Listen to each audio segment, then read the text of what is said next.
First true home games of 2019. The MSUM softball team was able to get a split with the UMary Marauders on Tuesday. Now the Dragons are right now continuing their homestand as they face the Wayne State College Wildcats in another NSIC doubleheader. Good afternoon, everybody. This is Tanner Robinson. Happy start of the Easter weekend to you all. Thank you for joining us here today. There was already one out in this inning. Becky Berth picked up a strikeout on the leadoff batter, Morgan Vasa. Now Kim Vidlak with a 2-0 count. She takes ball 3 low. Becky Berth coming in with just an ERA just over 3 runs this year so far.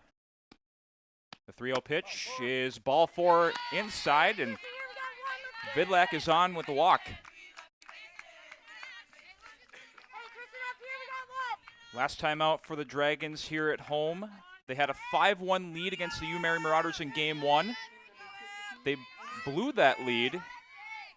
UMary was able to come back and win it 6-4, but Dragons were able to come back in Game 2 with 6 total hits in the 4th inning that led to 6 runs.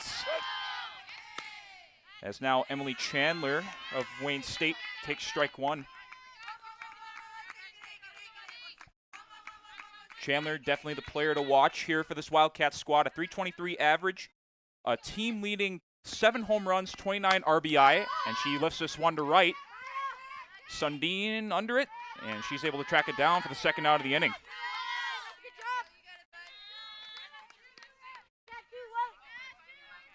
A good start so far for this Dragon defense. And now up to the plate is Abby Hicks, the designated player. Batting a .315 this year with 4 doubles, 4 home runs. Bert's first pitch is in there for a ball, and thrown out stealing is Vidlak. And that'll be the 3rd out of the inning. Nice throw by Jordy McNeely behind the plate. Wayne State gets one on with a walk, but they leave her on as she's thrown out stealing. Scoreless first inning.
Welcome back to Shields Field at Nemzek Stadium. A good first inning for the MSUM Dragons. Now we head to the bottom half of the inning. McKenna Atkinson taking the hill for the Wildcats. And really the pitching for the Wildcats has been a trouble spot so far this year. A combined 5.84 ERA, 145 walks, 251 runs given up. And now Taylor Roddy leading off for the Dragons. She swings right through the first pitch for strike 1.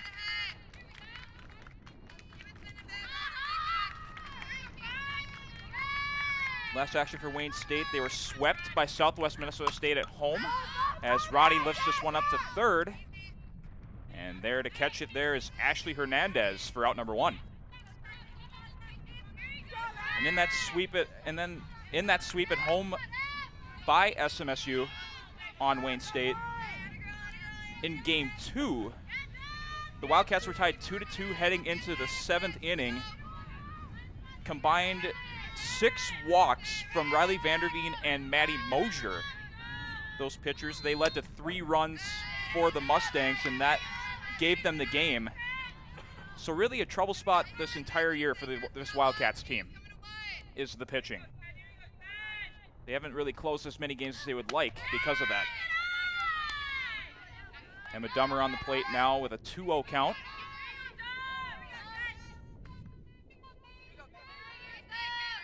Dummer with the team leading 6 home runs. Takes that one outside, 3-0 count. Dummer way ahead here of Atkinson.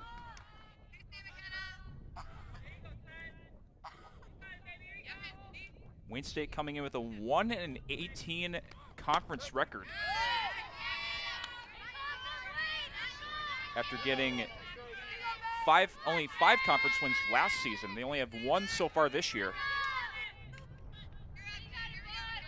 Head coach Shelly Manson in her 5th season, looking to win more games down the stretch here. Dummer fouls that one off the left field side. A full count now for the third baseman.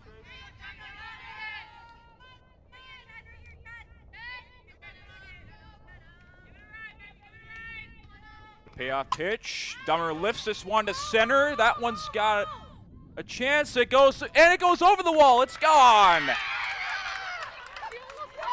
Emma Dummer, a consistent producer for this Dragons offense, has just given the Dragons a 1-0 lead.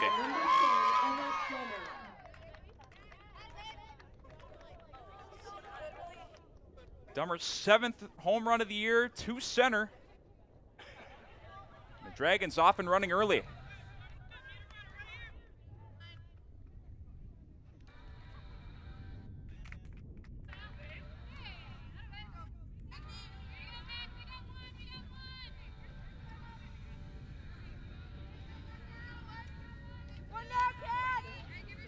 Now that'll bring up Ashley McCants.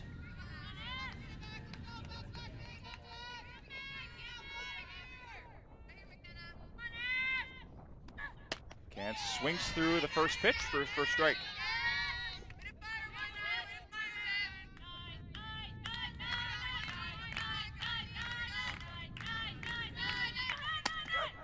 And that pitch in there for a called strike too.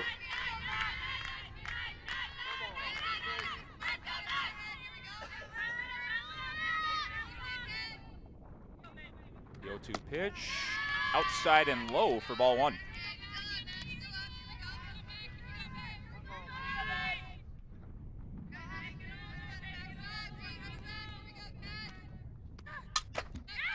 Cants fouling that one back.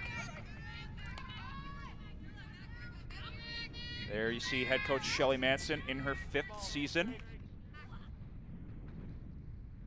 11-39 last year. Only 5 conference wins. But only 1 conference win this season as McCants grounds that one to second, and not able to make the play is Annie Grammer as she misses the toss over to Emily Chandler.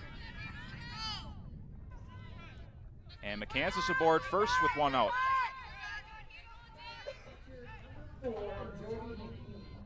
Now bring up Jordy McNeely, the freshman catcher from Dickinson. The only Dragon player to play and start in all 38 games this season. A nice diving stop there. That was Kim Vidlak on the stop to get McCants out at second.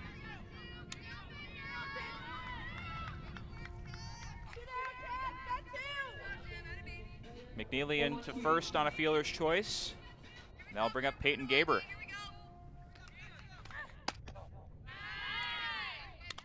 Gaber once again playing designated player, as she did in the last couple of games against UMary on Tuesday. Gaber grounds it right to Atkinson, and she'll fire over to first for out number 3. Dragons get a run on a solo shot to center by Emma Dummer. They take a 1-0 lead into the top of the second.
Top of the second inning, MSUM Dragons up 1-0. There you see Becky Berth on the mound.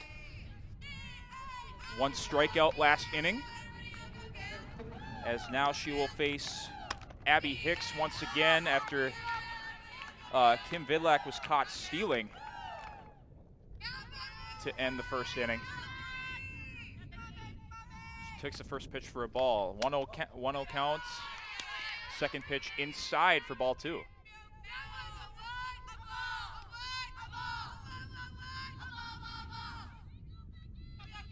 Hicks once again batting a .315. Fouling that one back to the Wayne State dugout.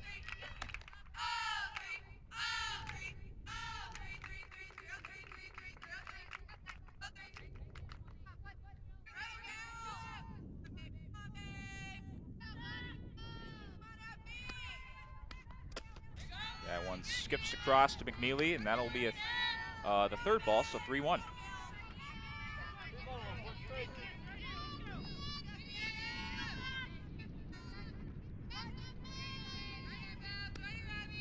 One pitch is inside once again, and Hicks will draw the leadoff walk.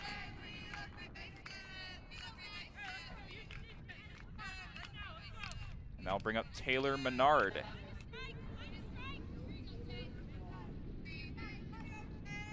Menard batting a .338. Shows bunt on the first pitch, and she did not hold up in time, so she'll take that for strike 1. Also, when Menard has gotten on base, she has been really good at stealing. She has 5 stolen bases on 5 attempts, so a perfect 100% in terms of steals. Fouling that one back. 0-2 count.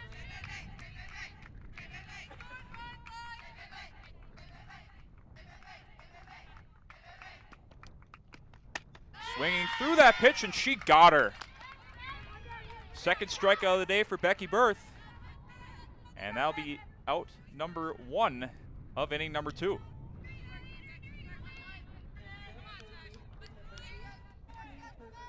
That'll bring up Ashley Hernandez, the sophomore from Omaha, Nebraska.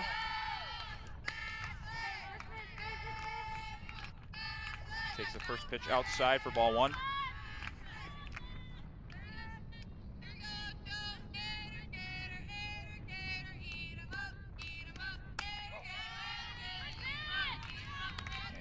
That one low inside, ball 2. A lot of Wayne State's recruiting comes from the Midwest. A lot of players from Nebraska, but only 1 from Wayne, from the city of Wayne, that being Abby Hicks.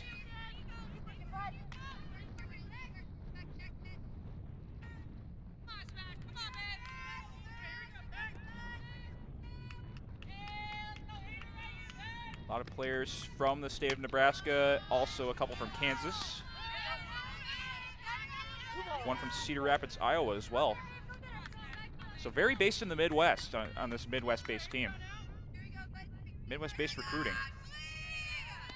2-2 count. High and outside, ball 2, and just getting back to first. She had to slide in there was Abby Hicks. Full count now for Ashley Hernandez. She swings on that pitch. She gets out at first. McCants fires over to second, and the throw is not in time. Almost trying to turn a reverse normal double play there was Ashley McCants. As Hicks advances to second. And then Raquel Pankey up now. First pitch outside, ball 1.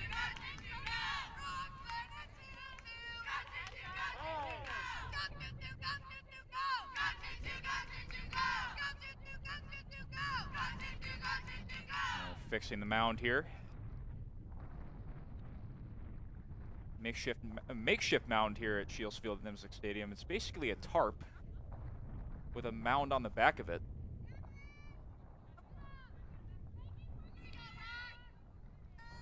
comes undone a lot, especially in windy weather like this. It's a bit of a breeze today. We're getting up into the 60s now. Beautiful day for softball here in Moorhead as Raquel Penke fouls that one back for strike one. Oh, an even count at 1-1.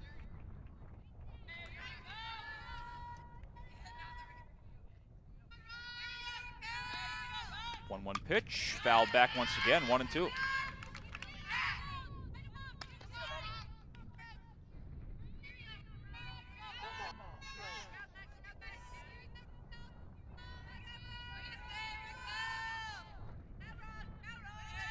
The 1-2 offering. Outside, ball 2.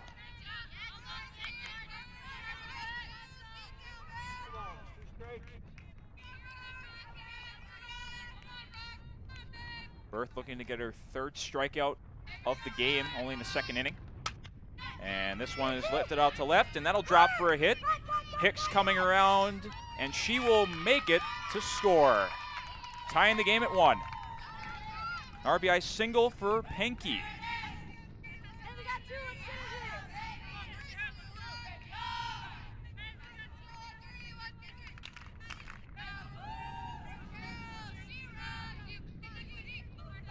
And that single will bring up Annie Grammer, sophomore from Lawrence, Kansas.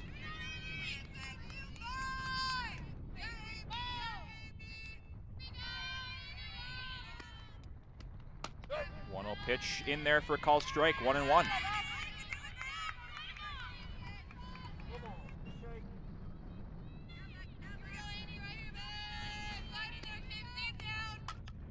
Delivers, and that one is fouled back. 1-2 count.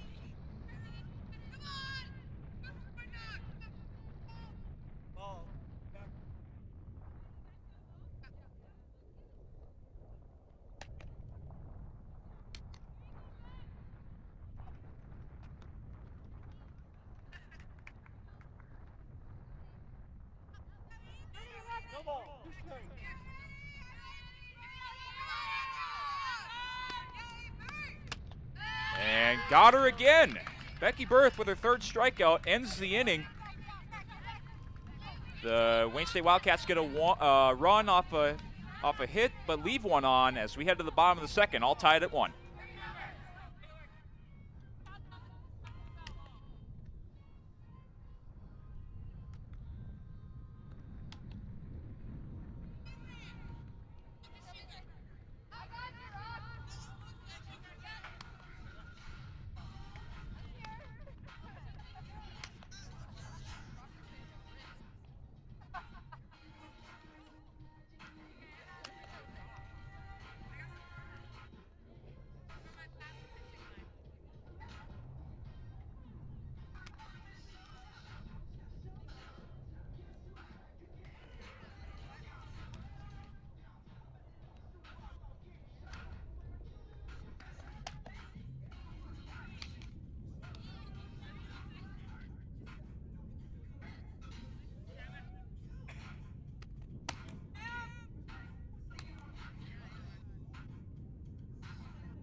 Bottom of the 2nd, tied up 1-1. There's Coach Amanda Reckamp in her 1st season.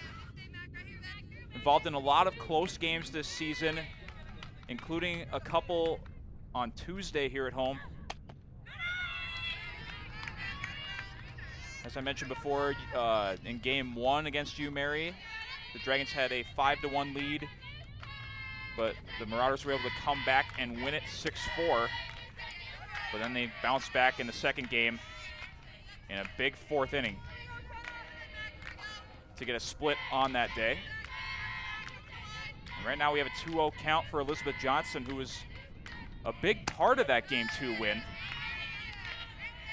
She takes that one outside, or that was in there for a called strike. Looked a bit outside from my vantage point, but the umpire called it in there for a strike. 2-1 pitch, grounded up the middle, and that'll get through for Johnson, and she's aboard for a leadoff single. Nice grounder there from Johnson.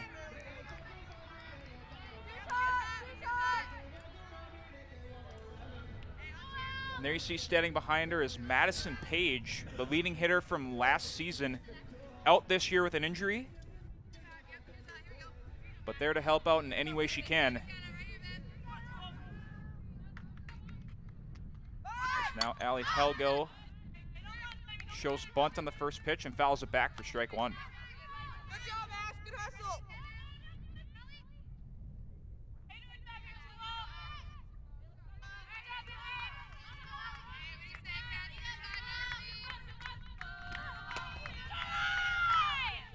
And that is outside for ball one, 1-1.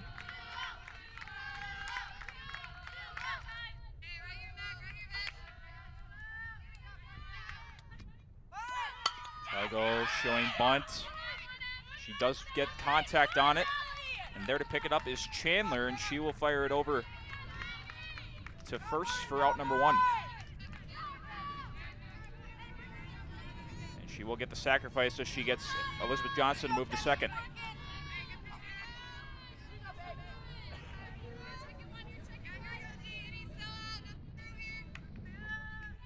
Now Kaya Sundin.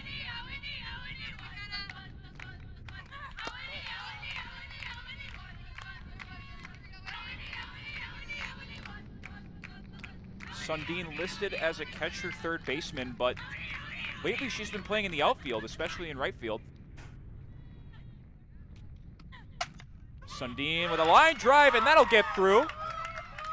A nice gapper hit there from Sundin, and that'll bring in Johnson to score, and the Dragons will take a 2-1 lead. An RBI double for Kaya Sundin.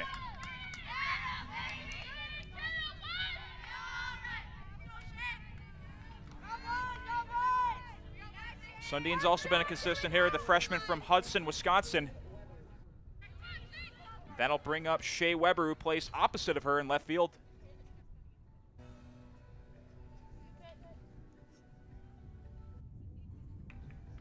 Weber coming in with a .232 average.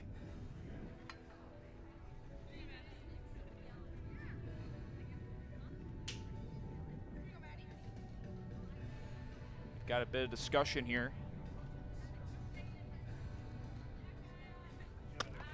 And Wayne State has made a pitching change.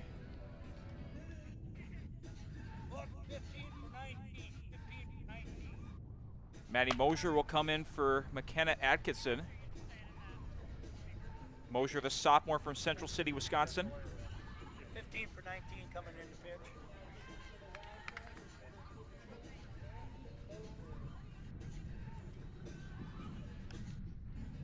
She came in relief yesterday in Game 2 against Southwest Minnesota State. After the starter for that game, Riley Vanderveen, gave up a leadoff walk in the 7th inning. Mosier came in, but actually gave up 5 total walks in the 7th. That led to Southwest scoring 3 runs and taking the game 5-2 in Wayne.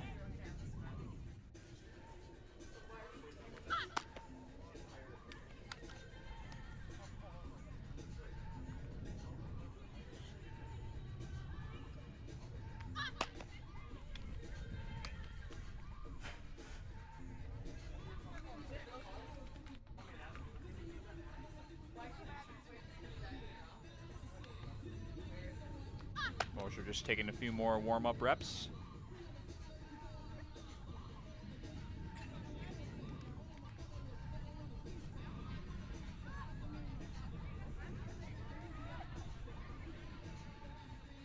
So starter McKenna Atkinson, the freshman from Gilbert, Arizona, pulled after just over an inning of pitching.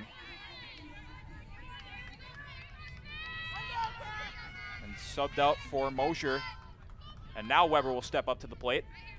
Be the first batter that Mosier faces. And she'll take the first pitch to left, and that'll go off the wall. And that'll bring in Sundin around to score, as now Shea Weber gets an RBI double of her own to follow up on Sundin's RBI double. And the Dragons take a 3-1 lead. Welcome to the game, Maddie Mosier. Wow.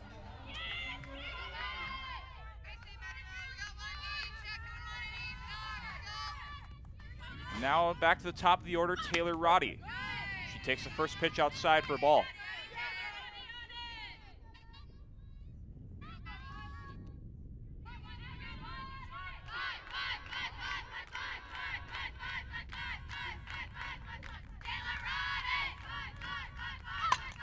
Roddy takes the first pitch to left, and that'll drop for a fair ball inside left field.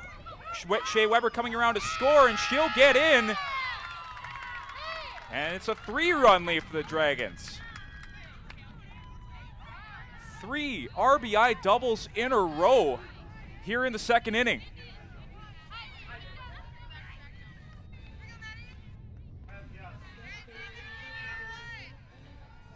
And now I'll bring up Emma Dummer, who had a solo home run to center in the first. Takes the first pitch outside, high and outside for a ball.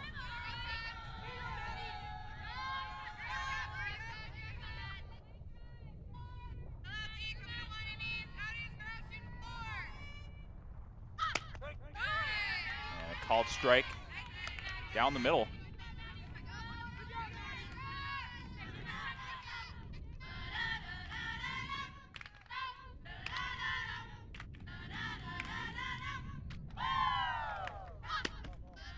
And that one low and outside, ball 2.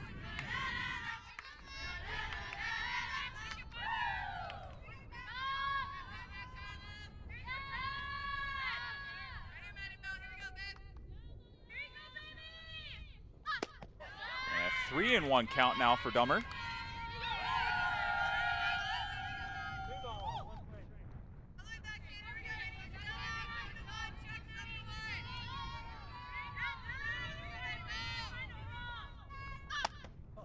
And that one outside for ball 4, and Dummer's on with a walk.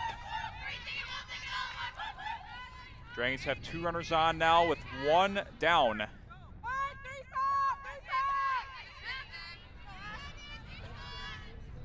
And it'll be Ashley McCants now trying to capitalize on having 2 runners on base.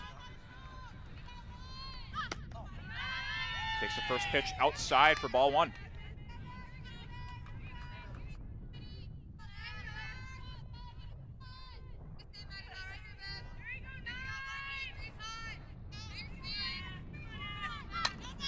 That's fouling that one back into the seats, evening the count at 1-1.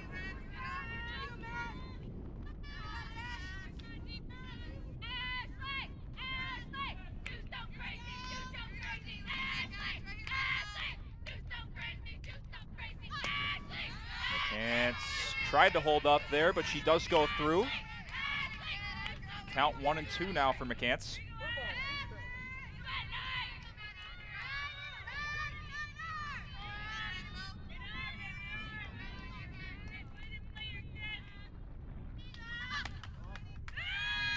Inside, ball 2. And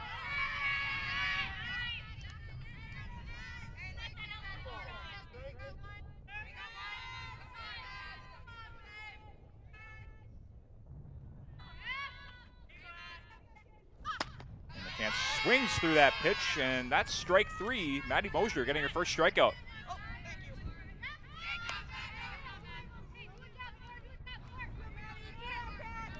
Now I'll bring up Jordy McNeely.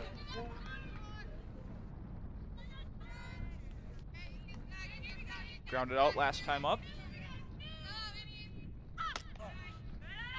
First pitch inside for a ball, and Roddy will advance to third without a throw.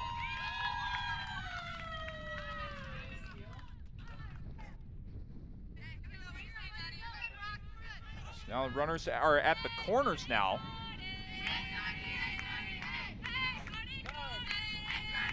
Roddy's 60 feet away from adding another run to this Dragons lead.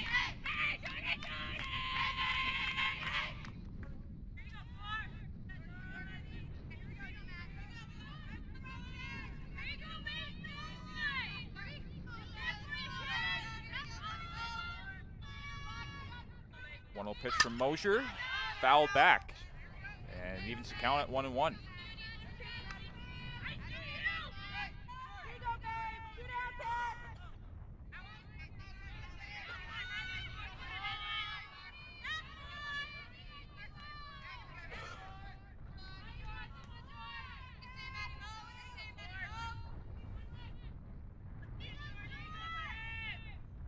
One pitch, grounded, foul.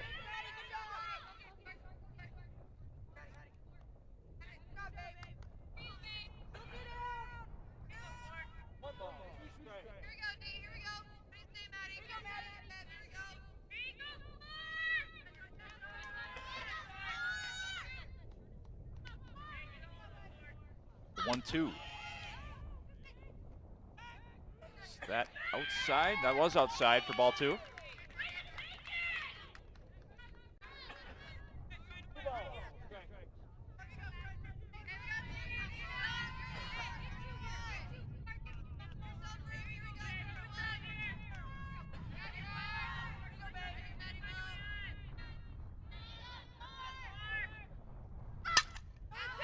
Neely fouling another one back. And on that last pitch that was outside, Dummer making the move to second on the steal.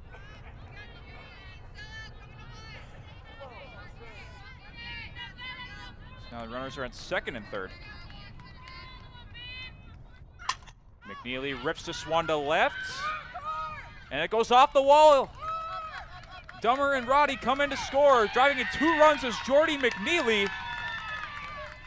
And it's a 6-1 lead. Dragons cannot stop on offense.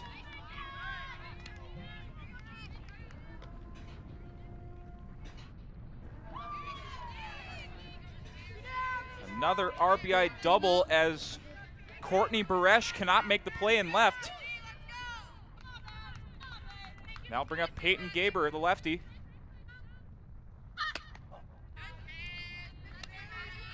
Takes the first pitch outside for a ball.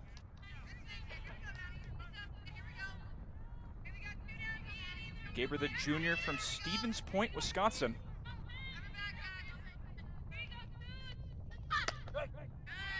Takes a pitch in there for a called strike.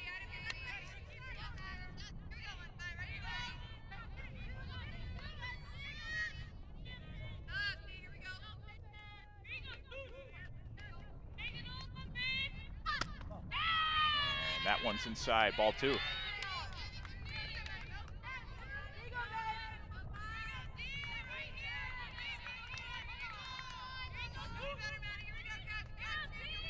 Gaber with 8 doubles on the season, and she rips this one to center, and that'll drop for another hit.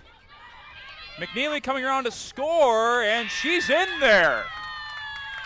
Another run on the board for MSUM, and they take a 7-1 lead. An RBI single for Peyton Gaber.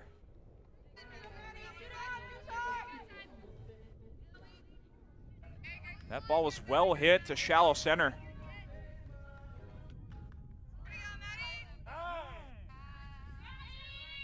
Now bring up Elizabeth Johnson. Grounder up the middle for a hit last time up.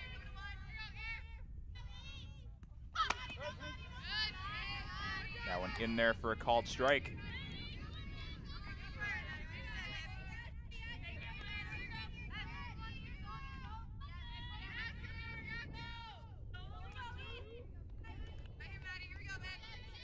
The 0-1 pitch, just outside, ball 1.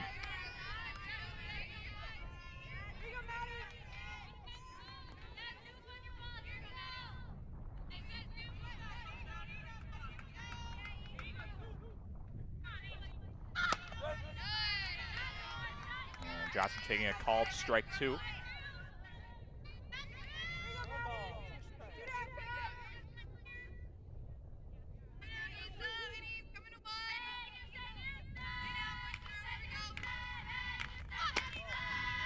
Outside there, two. Ball two.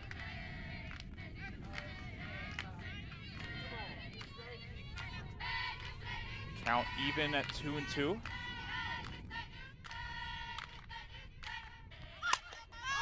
Johnson lifting that one back. That's fouled off.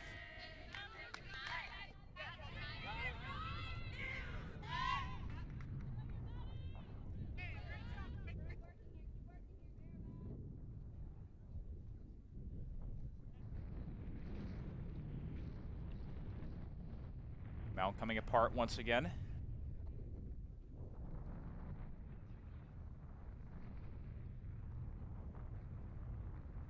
Coach Reckamp and Athletic Director Doug Peters helping out on that.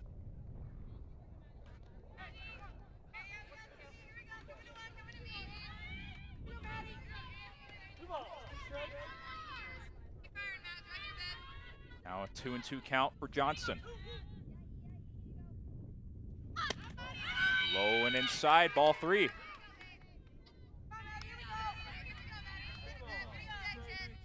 Allie Helgo on deck.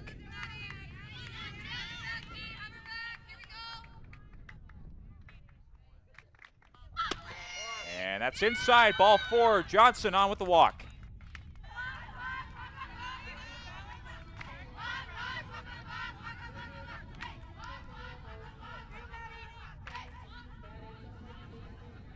And he'll circle back around to Helgo. See what she can do with two runners on. Takes the first pitch for strike one.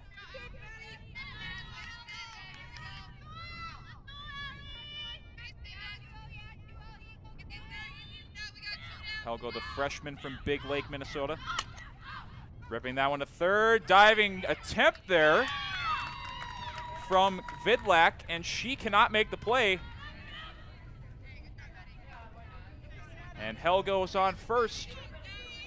The bases are loaded.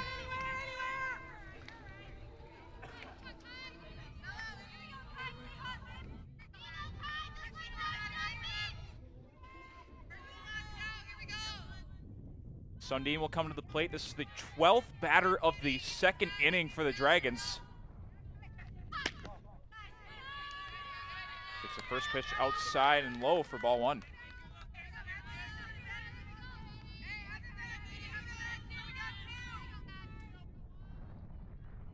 So the Wildcats have faced 12 batters in this inning, combined with two pitchers. McKenna Atkinson dealt with the first batter, and Maddie Mosier's come in to face the rest.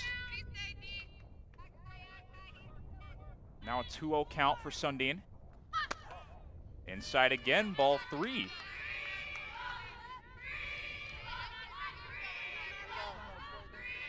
Three and 0 with Shea Weber on deck.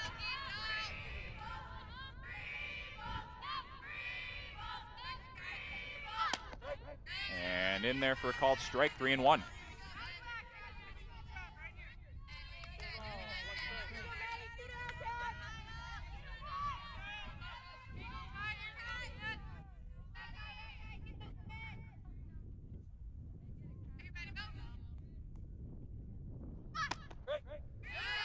Called strike two, full count now for Kaya Sundin.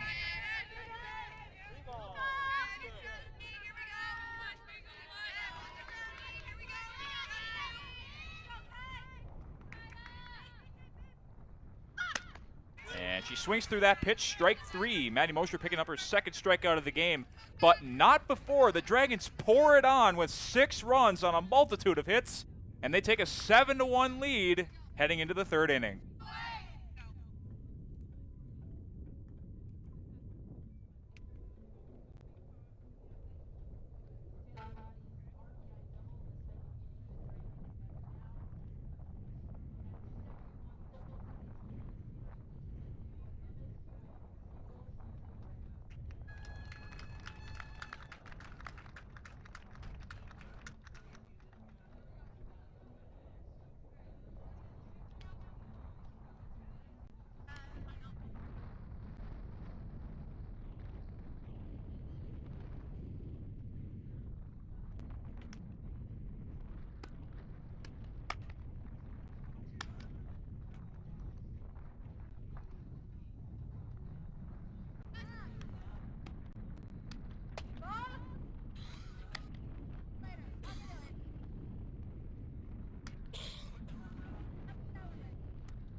Top of the third inning.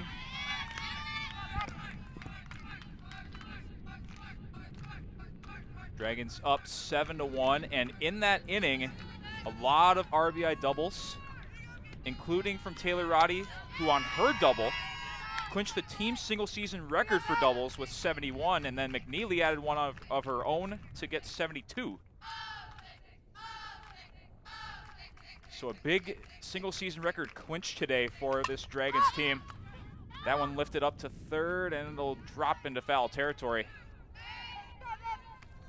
So 1-2 count.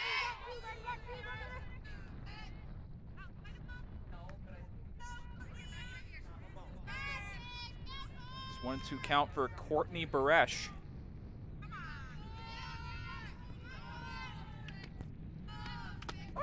And that one in there for strike 3. Becky Berth having a great showing on the mound so far in this game.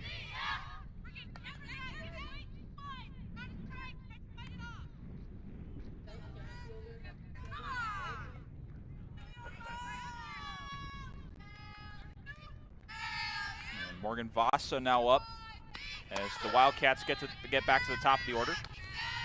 Takes the first pitch for a called strike.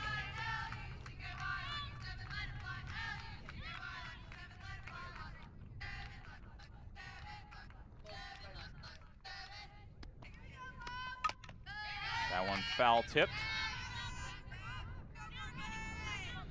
And 0-2 count now for Vasa. Berth ahead in the count once again.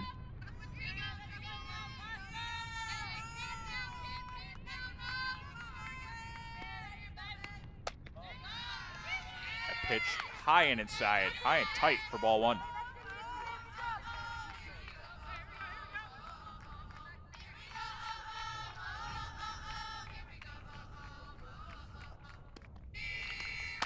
And swings right through that one again, and Becky Berth with another strikeout.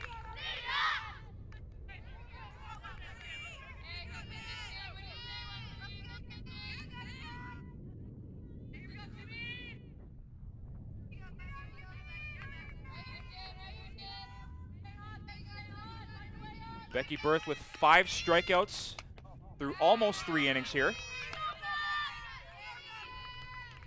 Great outing for her so far in this game. Now Kim Vidlak took that first pitch for a ball. This one lifted the left. And Weber is there to track it down for out number 3. 3 up, 3 down for the MSUM Dragons as they're up by 6, heading into the bottom half of the third.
Welcome back to Shields Field at Nemsek Stadium. This is Tanner Robinson. In the 5 spot, number 4 is coming in for 23. And what a game we've had so far here. A big second inning for the Dragon offense. Our statisticians over here to my right have been very, very busy when the Dragons have been up to bat. So I commend them for all the work they've done. A lot of defensive changes here for the Wildcats. McKenna Atkinson back on the mound to pitch.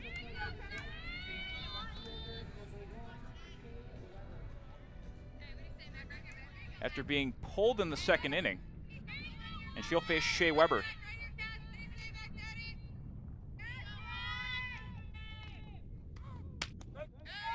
Takes the first pitch for a called strike.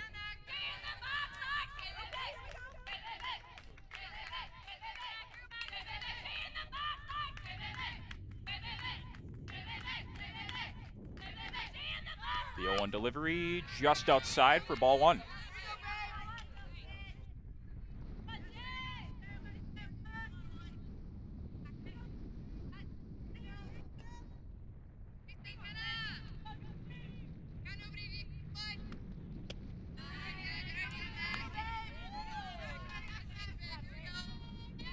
And now a 2-1 count for Weber.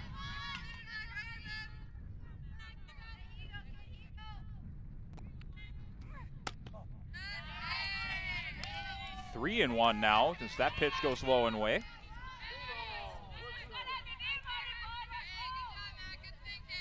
Meanwhile, warming up on the Wayne State dugout is Riley Vanderveen, the senior pitcher. As Atkinson starts off the inning with a leadoff walk, and Weber is aboard.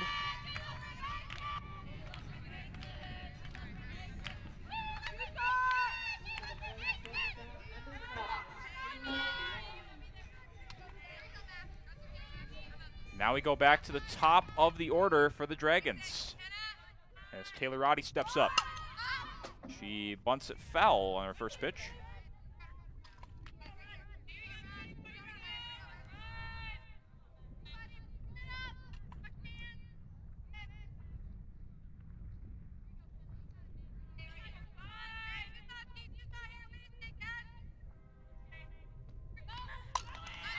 Fouling that one back, taking a big cut there, and just a little bit behind that one as that one goes behind her and into the seats for an 0-2 count.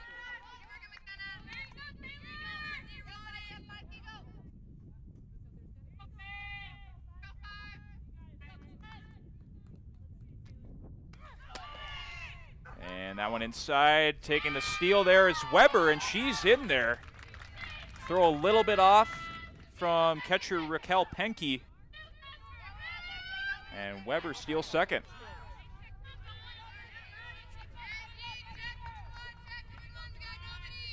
Meanwhile, the count is 1-2 to Roddy. She lines it right to Ashley Hernandez over at third. And she's able to make the play as she throws over to her teammate Chandler for out number one.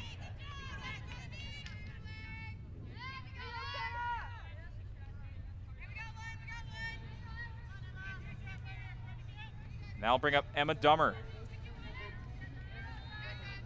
Had a home run earlier in this game, got aboard with a walk in the last inning. She takes the first pitch for a called strike, 0-1.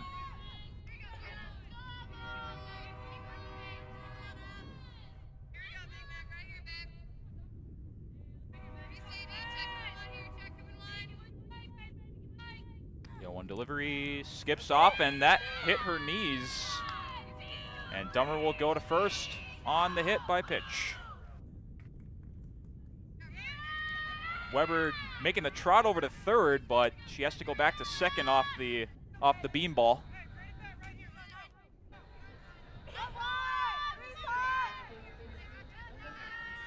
Now bring up Ashley McCants with two runners on.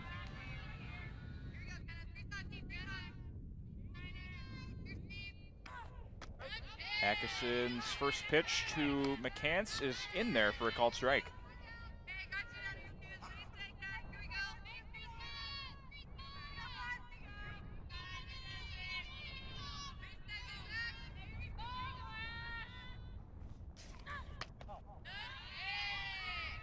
That one just outside, ball one.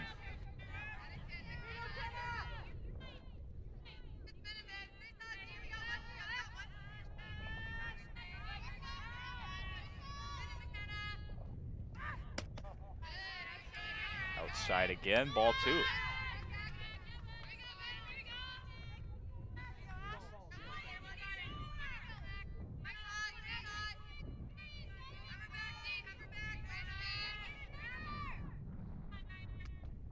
2-1 pitch, grounded to short.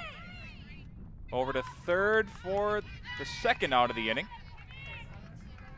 As Weber, the lead runner, is caught out.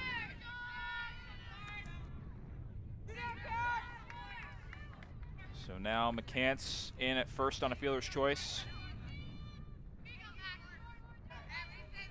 Now bring up Jordy McNeely. Takes the first pitch for a ball.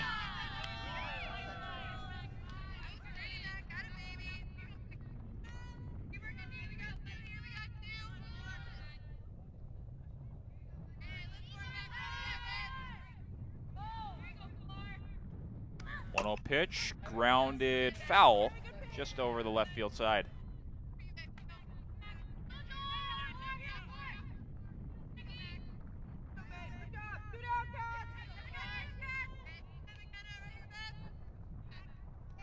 Even count for McNeely.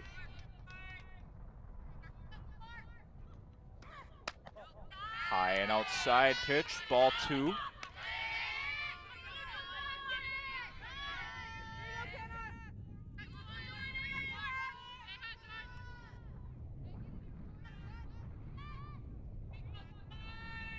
Now the 2-1. Low, ball 3, and in on the, Dummer moves to third. So now runners at the corners with 2 down. And a 3-1 count for Jordy McNeely.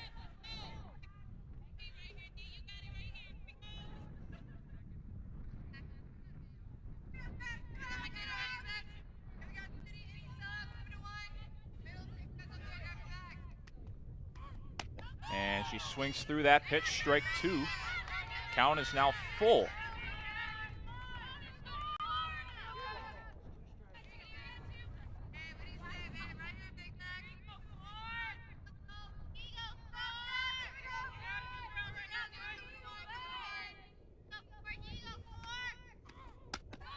And that one outside for ball 4 as McNeely gets on first with a walk. And also on that play, Dummer had to scoot back very quickly. She tried to run off that pitch. Able to get back just in time on third. And it'll be full bases for Peyton Gaber.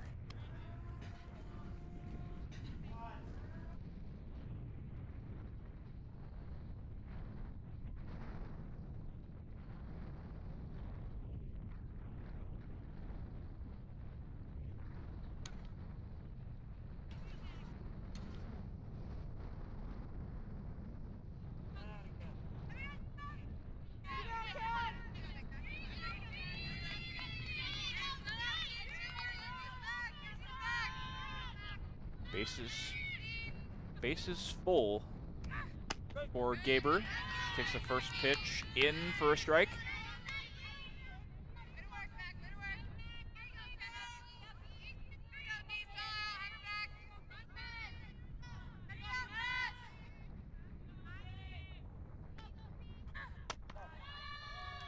That one low, ball 1.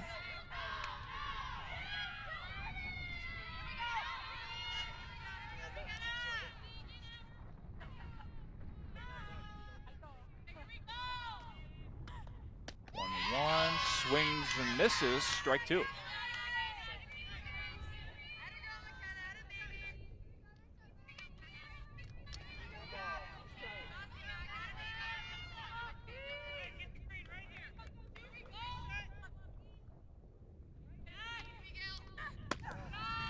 That one outside, and that'll even the count at 2 and 2.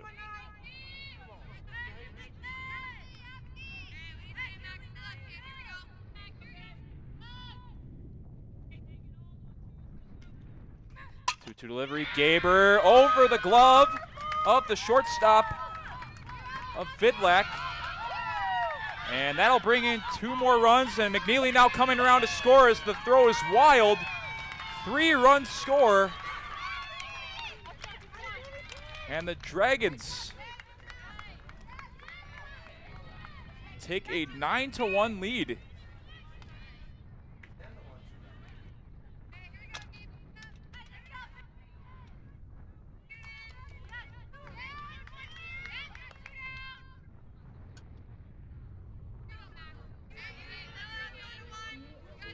Peyton Gaber with a bases clearing double.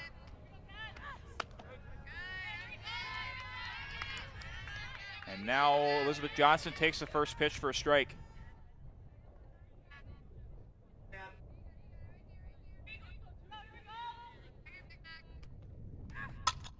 Johnson lines right to the second baseman, and that'll end the inning for the Wildcats. Dragons get 3 runs off the Peyton Gaber double, and they lead at 10-1 going into the 4th.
Welcome back to Shields Field. An offensive outpouring for the Dragons here throughout the day as they lead it 10-1 here in the 4th inning.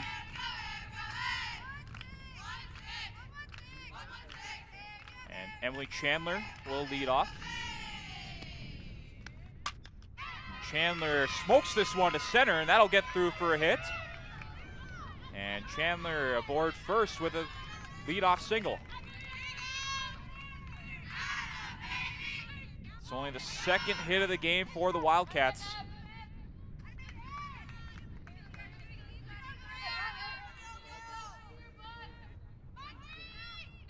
And now Abby Hicks got on base with a walk last time. Takes the first pitch outside for ball 1.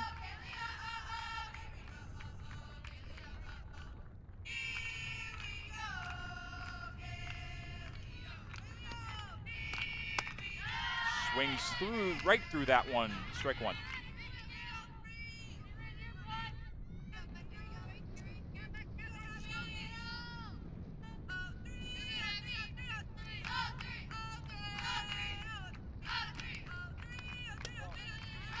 That one low for ball 2.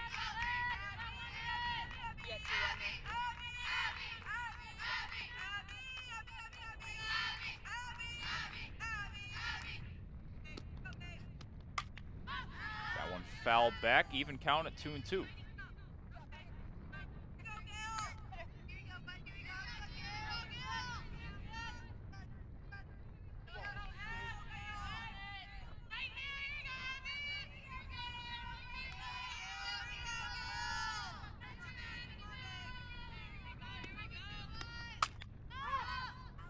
That one lifted to right, and Helgo able to make the running catch for out number 1.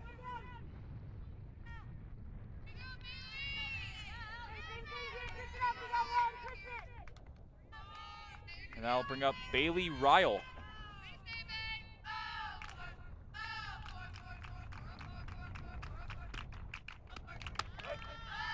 Takes the first pitch for a called strike.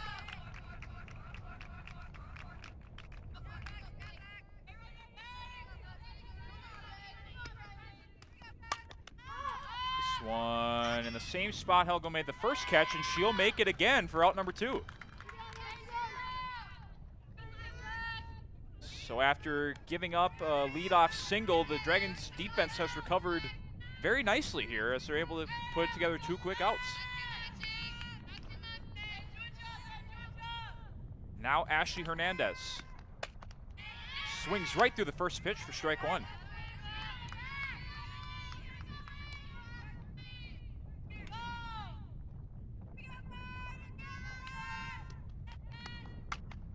Hernandez pops this one up. And Johnson can't make the play as she misses the dive.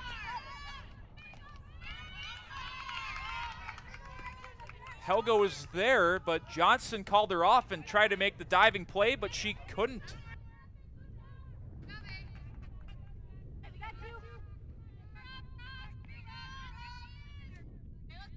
So now the runners are at the corners now for with 2 outs for Raquel Penke.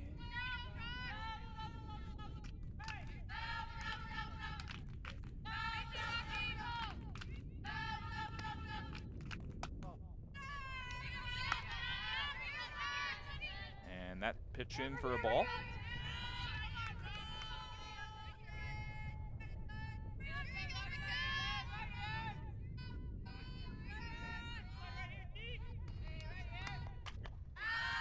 That one fouled back, 1-1.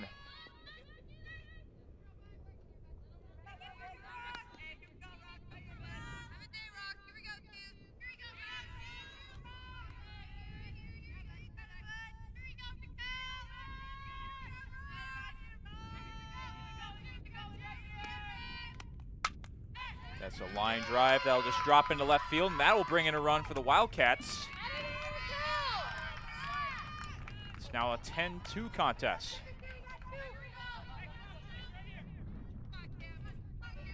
There's an RBI single for Penke.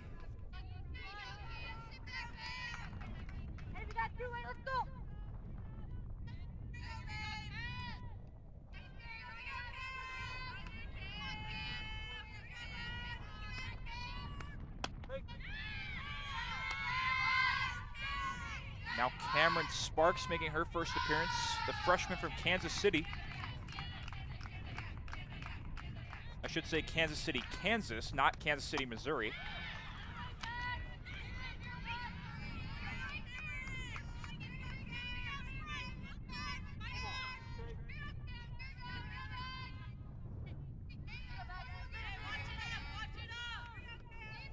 Swung through the first pitch, 0-1. Second pitch fouled back, 0-2.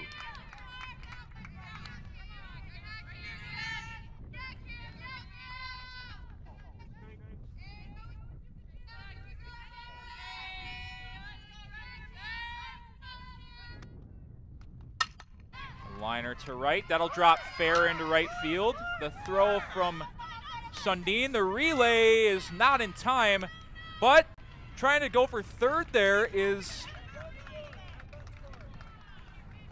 Penke, and she's thrown out at third. So a run does come in to 2 runs come in to score for Wayne State, but that's all they can get, is they're still down 10-3 as we head to the bottom of the 4th.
Bottom of the 4th inning.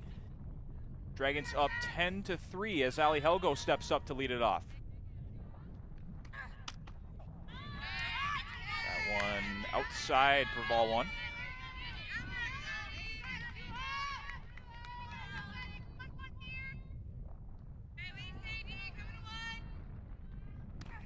1-0 pitch, swung right through, 1-1.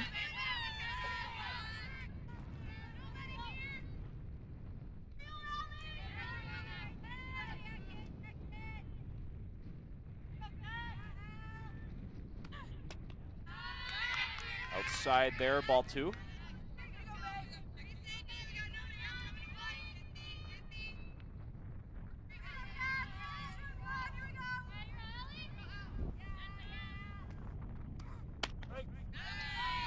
And in there for a called strike, even count, 2-2.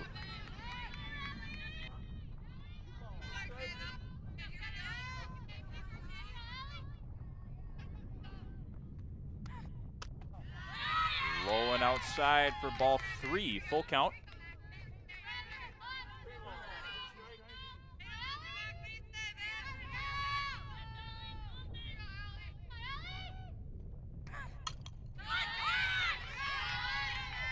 Fouling that one back.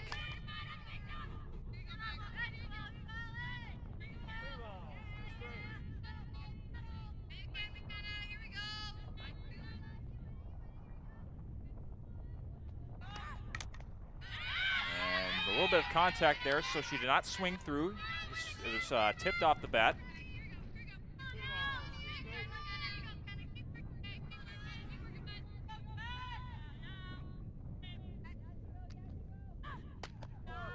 And outside, ball 4, and a leadoff walk for Allie Helgo.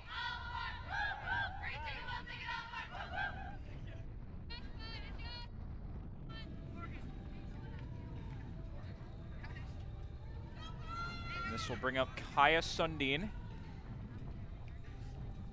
the right fielder.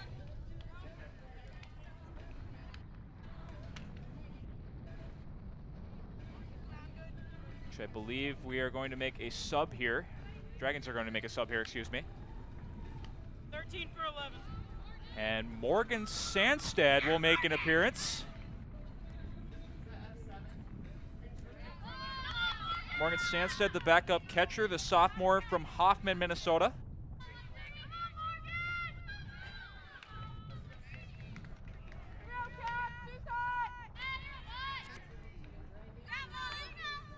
She will get an at-bat actually on her birthday, so she's making an appearance on her birthday.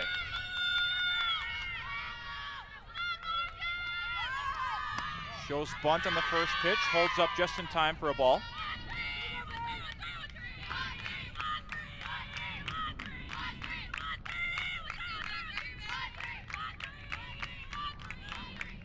One-0 pitch, Sandstead squares it down for a bunt. It gets to the shallow part of the infield, and she's able to get the sacrifice, moving Helgo to second. Good sacrifice play from Sandstead. She does the job.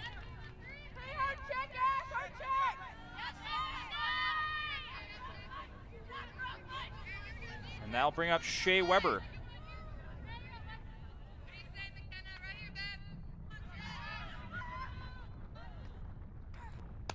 Weber swings through the first pitch way early on that one.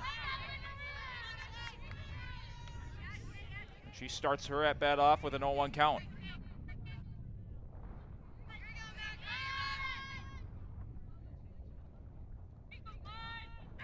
0-1 pitch in there. Yes, in there for a strike.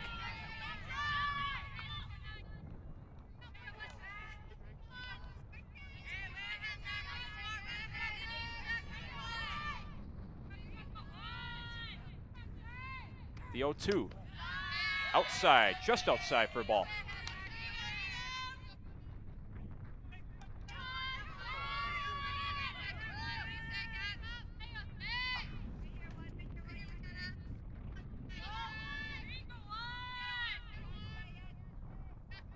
Exon delivers.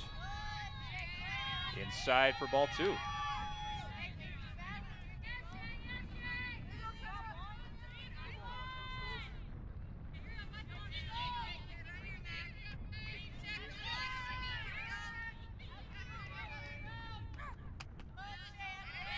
Pitch outside, 3-2.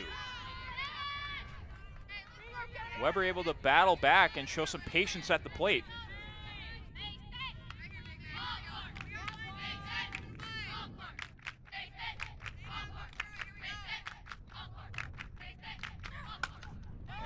Weber with a half swing there. She makes contact and fouls it off near the Wildcat dugout.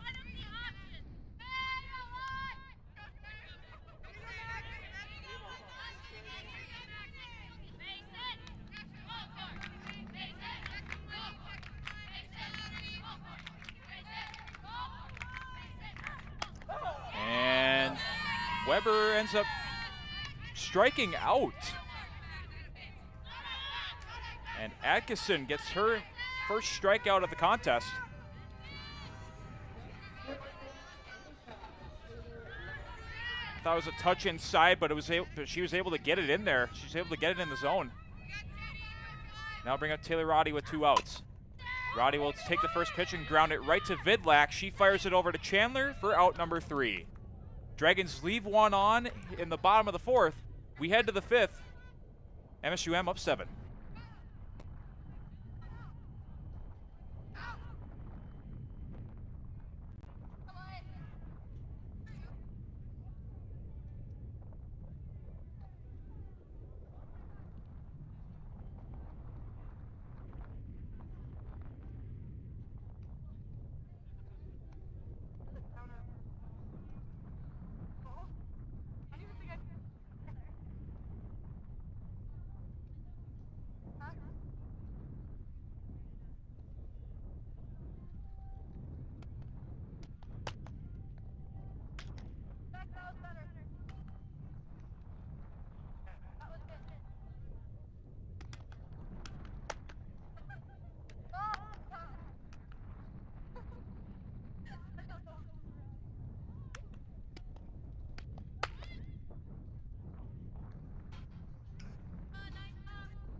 Subs re-enter number 11. She is going to second base. Number 7 is going in for 9. Going to play right field. Number 22 now playing first base. And number 20 is now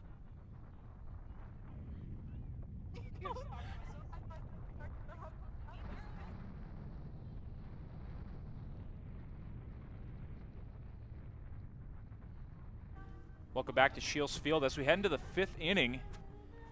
A few defensive changes for the Dragons. Sam Jardy now in at right field. Peyton Gaber now playing first base. And Ali Helgo out of the game for defense, as she's now the offensive player, as Courtney Baresh lifts it to Kaya Sundin for out number 1. Sundin now playing second.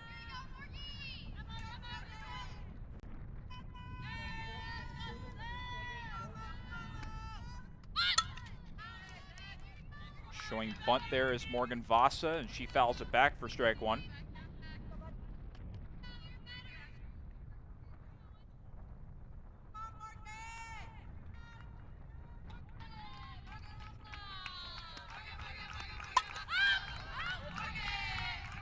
Popped up and over and hitting the bottom part of the bleachers, actually going through the railing.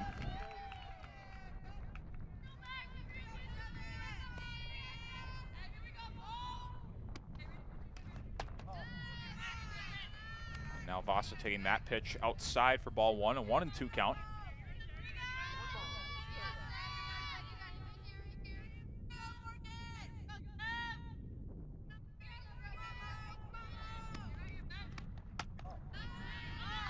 That one outside. Even count, 2-2.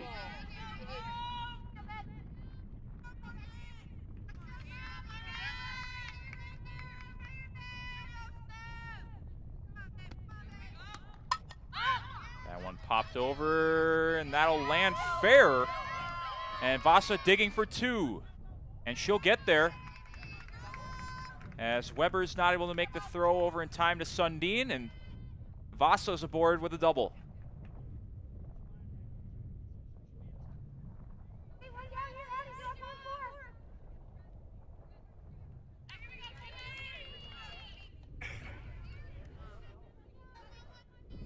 Now bring up Kim Vidlak, the freshman from Bennington, Nebraska. Takes the first pitch for strike one.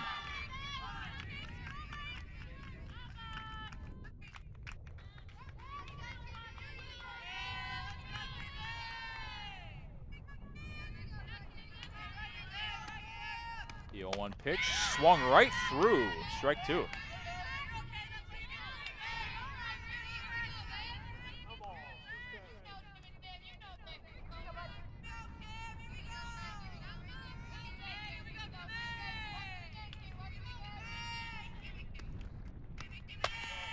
That one high and outside.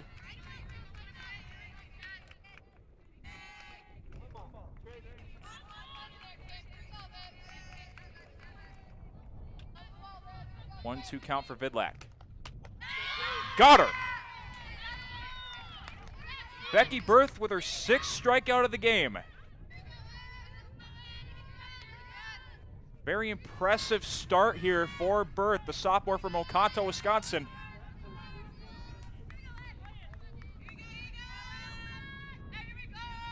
And now she'll face Emily Chandler. Takes the first pitch high and outside for a ball. Again, Chandler leading the team in RBIs and home runs. 29 for RBIs, 7 for home runs. And Chandler lifts this one to right. And it's caught by Jardy for out number 3. The Wildcats leave one on as we head to the bottom of the 5th. MSUM up 10-3.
Bottom of the 5th.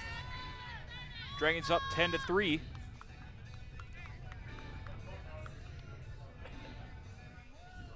Emma Dummer will lead off the inning. She'll face McKenna Atkinson.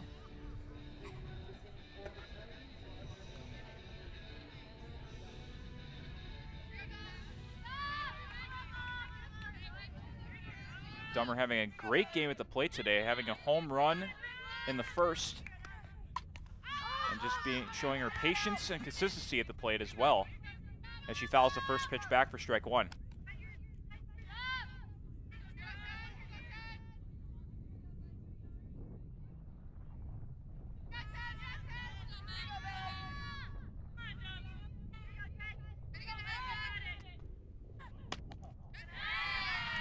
That one outside for a ball. Interesting note here on deck is Sam Jardy, making her first appearance in a game since last month. She was in at right field earlier, and it looks like she'll come up to bat next, replacing Ashley McCants.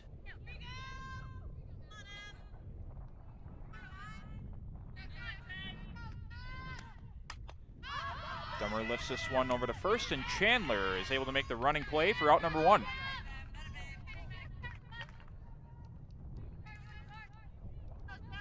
And that will bring up Sam Jardy, the redshirt freshman. The transfer from South Dakota State University.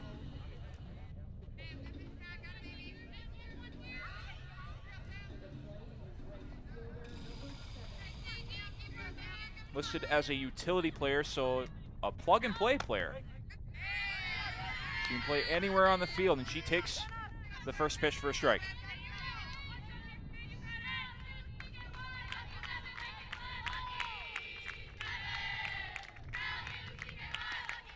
And swings right through that pitch for strike 2. 0-2 count for Jardy.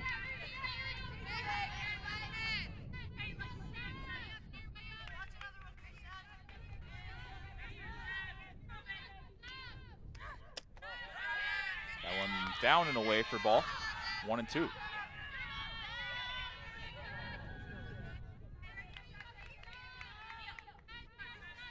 Jardy had a fantastic start to this year with a ton of hits and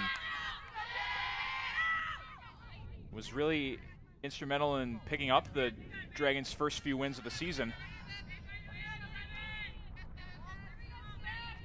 2-2 count. That one skips across, outside. The count is full for Sam Jardy. McNeely on deck.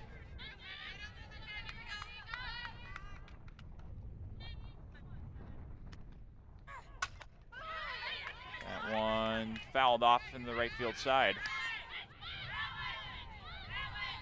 Ball beautifully hit.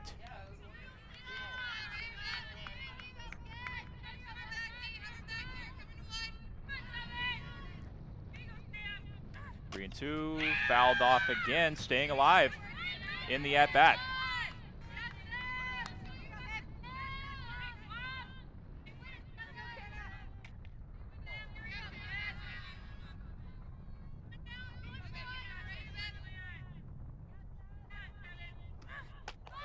And she takes the walk as that pitch is high and outside. And Jardy's on first with a walk, with one down.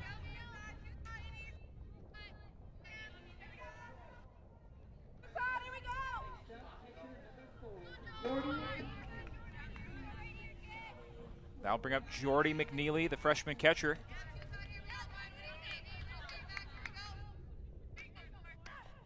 Takes the first pitch outside for ball 1.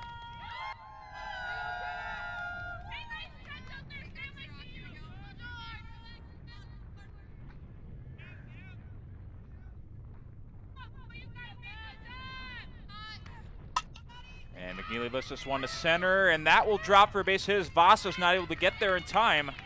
And now 2 runners are on with 1 away.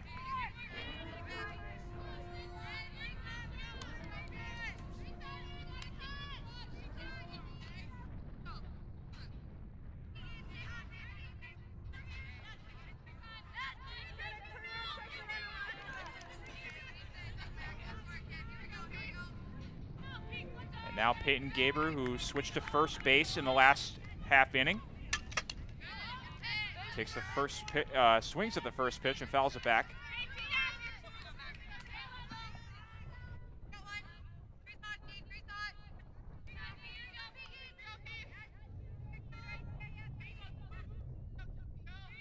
And Gaber started off this game as DH, and she just switched over to first base, taking the spot of Ashley McCants. And she is falling behind now in this count, 0-2.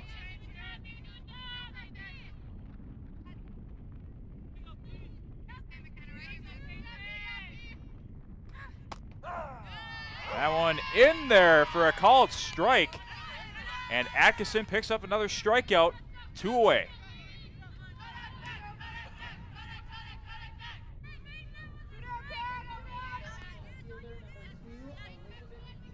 That'll bring up Elizabeth Johnson.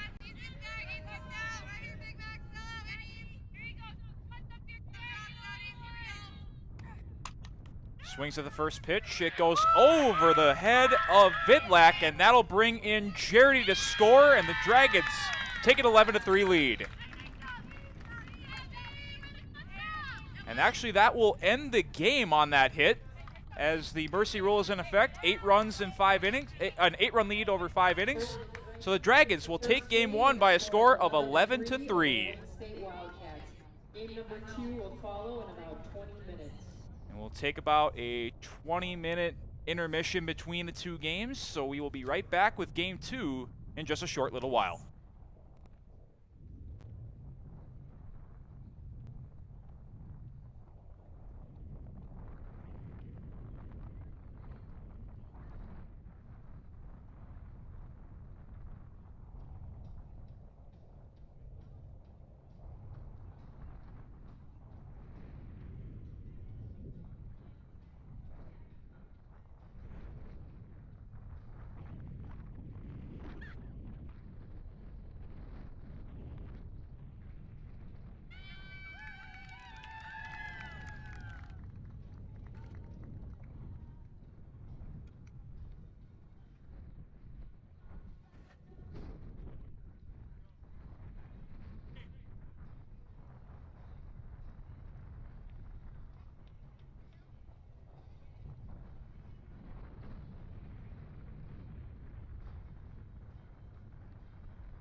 Welcome back to Shields Field at Nemzek Stadium. Game 2 about to get underway, and there's the first pitch from Anna Lang, freshman pitcher, also from Wisconsin. Hello, everybody. Once again, this is Tanner Robinson calling the game here. And in case you weren't with us for Game 1, it was an offensive firepower for the Dragons as Morgan Vasa grounds right out to Taylor Roddy, and she fires it over to Peyton Gaber for out number 1. An offensive firepower for the Dragons in Game 2. Second inning led to a lot of runs, and they were able to mercy rule the Wayne State Wildcats 11-3 in 5. So now the Dragons looking to get the home sweep here as Game 2 kicks off. Already a good start here for Anna Lang as Kim Vidlak now is at the plate. She took the first pitch for a strike. Anna Lang, the regular Game 2 starter for this Dragons team. Swinging through that pitch is Vidlak for strike 2.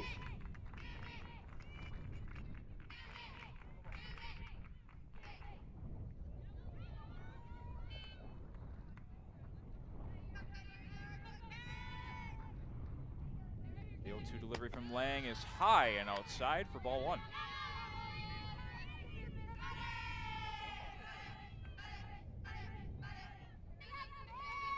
Defensively, Peyton Gaber once again playing first base, continuing on her at the same position she ended Game 1 on. She's not switching back to designated hitter. She's back at first base.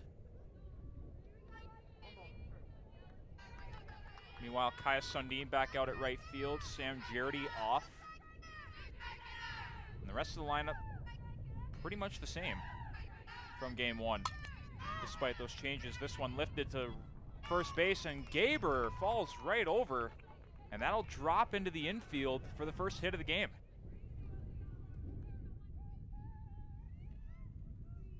A soft pop fly there from Vidlak. Enough to not make Gaber run it down. Now bring up Emily Chandler, who only had 1 hit in Game 1. Takes the first pitch low and away for a ball.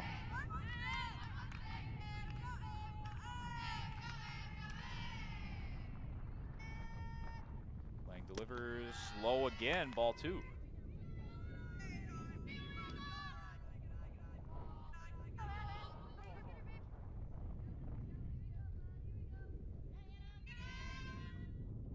Two 2-0 pitch. Outside once again, ball 3. A 3-0 count.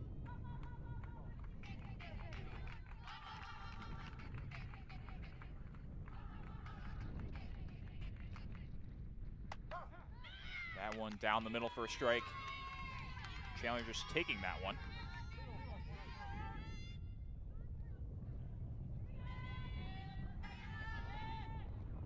Dixon delivers. Chandler grounds this one through the left side. Roddy picks it up, fires over to first, and it's in time to get her. What a throw out and shortstop by Taylor Roddy.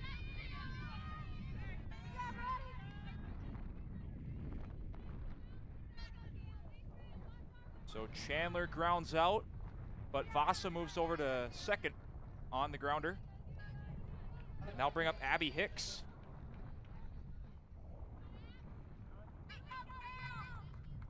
Played defensive, or not defensive, designated hitter last game. Now playing second base in this one.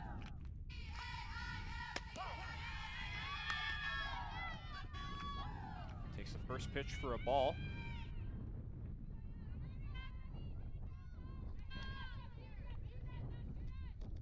One pitch from Lang, skips across to McNeely on the turf. Count is 2-0.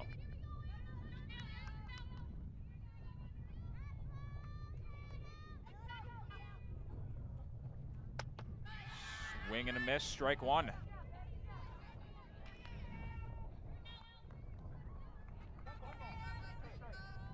There's Wayne State's coach once again, Shelly Manson, in her 5th season as head coach. Looking to get her 2nd conference win of the season this year. And the throw over to third is not in time for McNeely.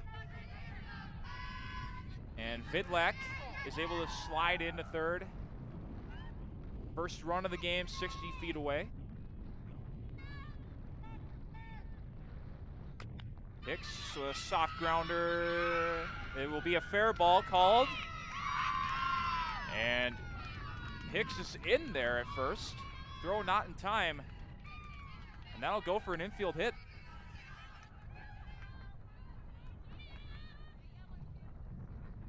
Soft grounder from Hicks. Brings her to first. Vidlak at second, or Vidlak at third, excuse me. Now bring up Taylor Menard. And Menard takes the first pitch for a strike.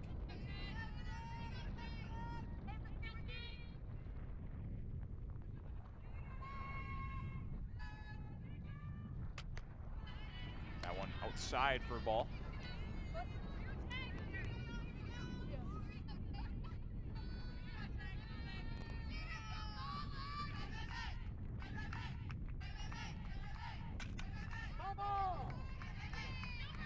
That one fouled off the left field side. A 1-2 count.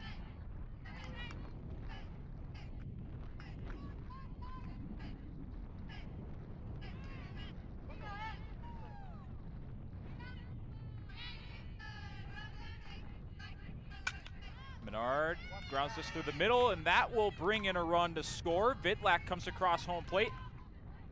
Menard diving back to get to first, and Wayne State will get the first run of the game. Wildcats off to a better start than they were in game one. And speaking of game one, Wayne State was mercy ruled 11-3.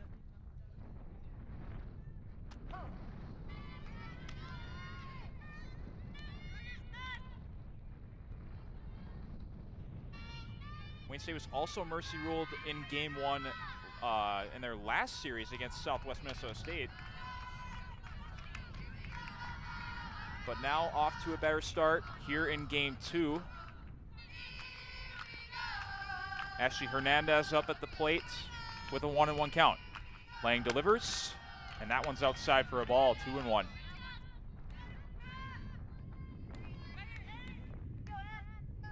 And Lang, the freshman pitcher from New Berlin, Wisconsin.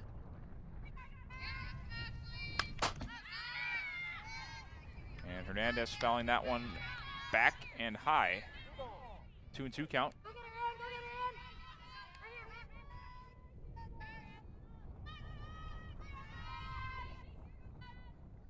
The 2-2 pitch is just outside there, 3-2. With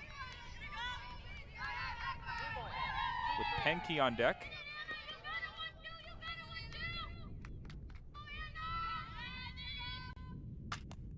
This one lifted to left. Weber trying to track it down. It goes off the wall. And Hicks will come around to score. Menard trying to do the same thing, and she will score. A 2-run double for Ashley Hernandez. And the Wildcats take a 3-0 lead in the first inning.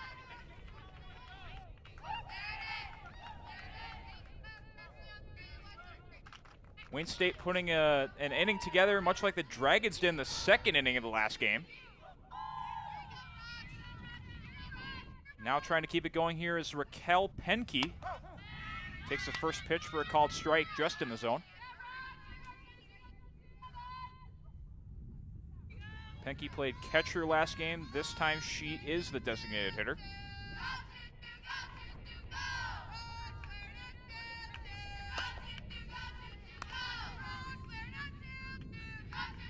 There's a ball.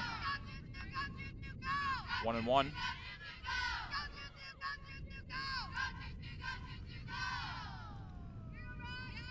1-1 pitch from Lang. Swing and a miss from Penke. That's strike two.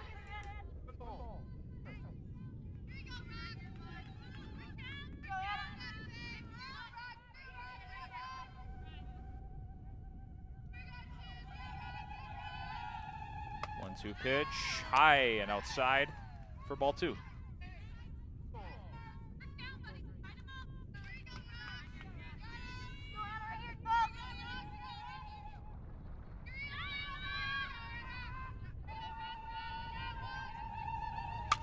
Two.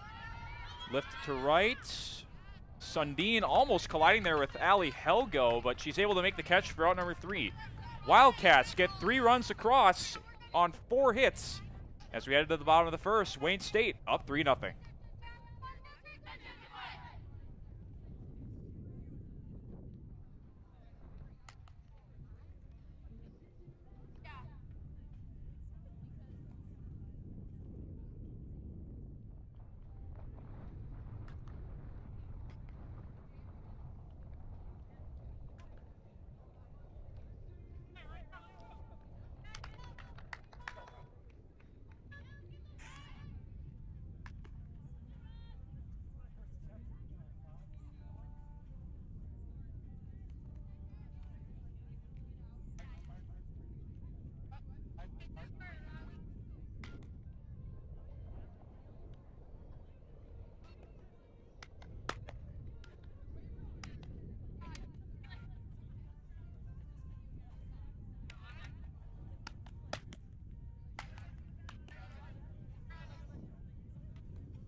Welcome back to Shields Field, bottom of the first. There you see head coach Amanda Reckamp picking up her 13th win of the season in her first year here at MSUM.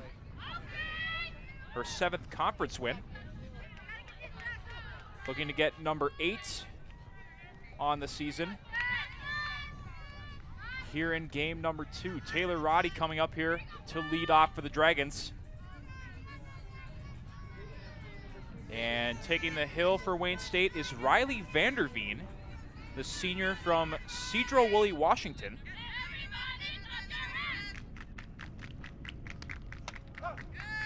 Roddy takes the first pitch for a strike.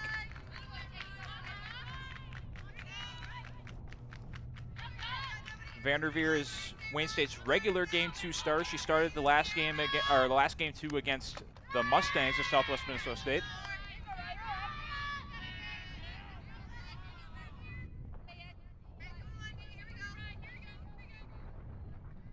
Had a strong performance in that game too. Pitched 6 innings, only gave up 3 hits. But a drawback to her game was she gave up 5 walks, including one in the 7th inning that pushed the winning run.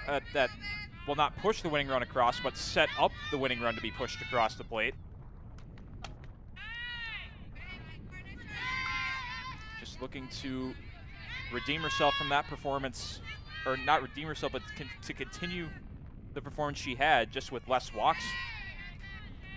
She has a 2-2 count to Roddy. Roddy grounds it. It's a soft grounder. She does beat out the throw. Emily Chandler picking it up, but not throwing it over in time. And Roddy leads off with an infield single.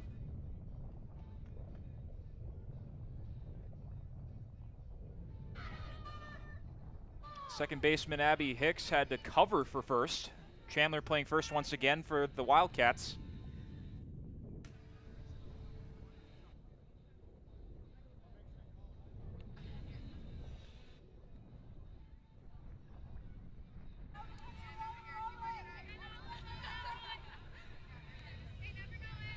Meanwhile, here is Emma Dummer. She had a solo home run in game 1 in the first inning.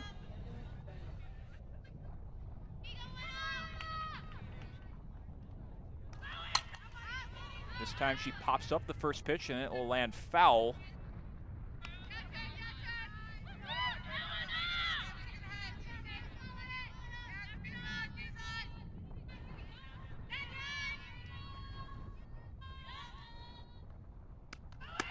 And Roddy digs for second. She tries to steal it, and she will get there. So Roddy getting yet another steal like she did in game 1.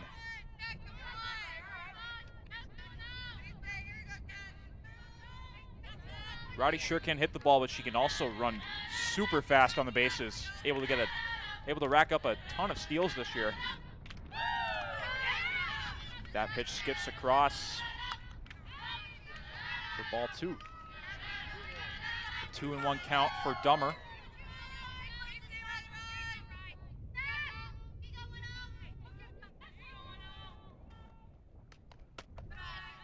That one low and inside, ball 3.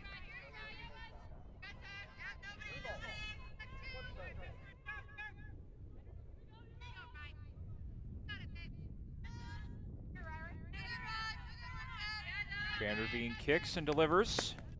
Inside, ball 4, and Dummer's on with the walk.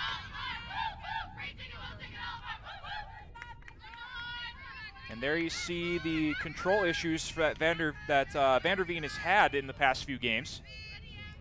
Again, she had 5 walks in the last game she started against Southwest Minnesota State. And now Jordy McNeely up to the plate for the Dragons. Showing bunt, holding up in time. I believe that was called a ball. Yes, it was. 1-0.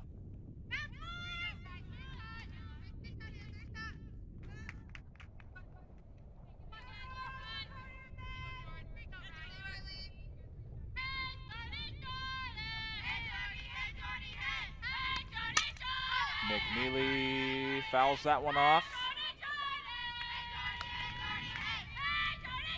And we have an even count.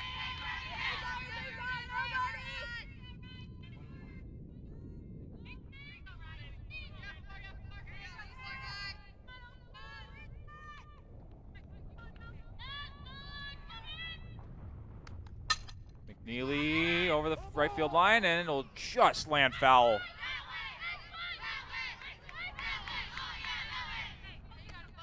That would have been a nice hit down the right field line, but just a little too much bend on that ball to the right, and it landed in foul territory.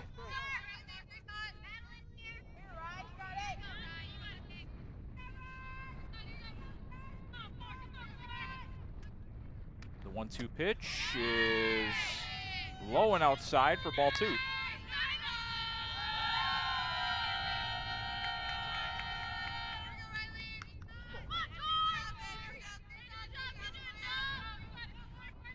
Two and 2 count to McNeely. She swings, and it's lifted out to second, and Hicks is able to make the catch for out number 1.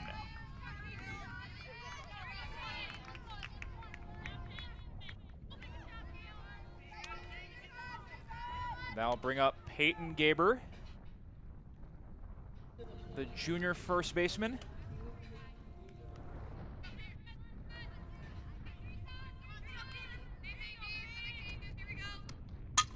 Swings at the first pitch, grounds it right to Hicks, and she'll fire it over to Chandler for out number 2. Roddy trying to get back in time at third, and she'll get in, and she'll slide right in. She tried to get, she might have been a little bit too greedy there, but instead she decides to turn back and get to third. So runners at second and third now, off the ground out.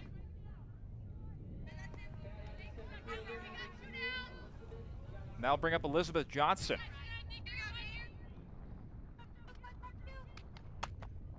First pitch from Vanderveen to Johnson is a ball outside.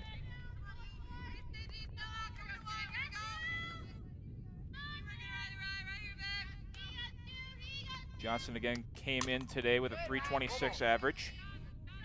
So very consistent hitter for this Dragons team.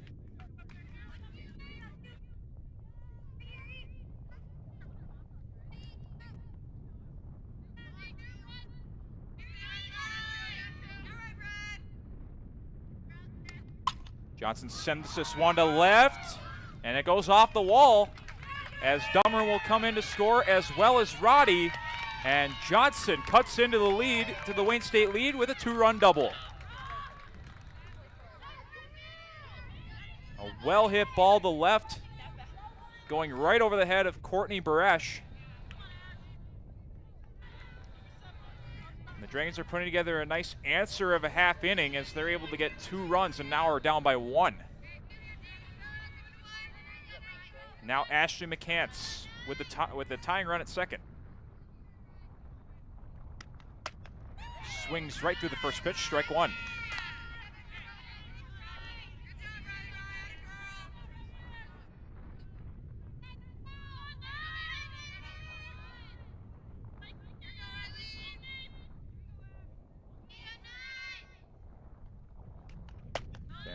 pitch this time is high and outside for a ball.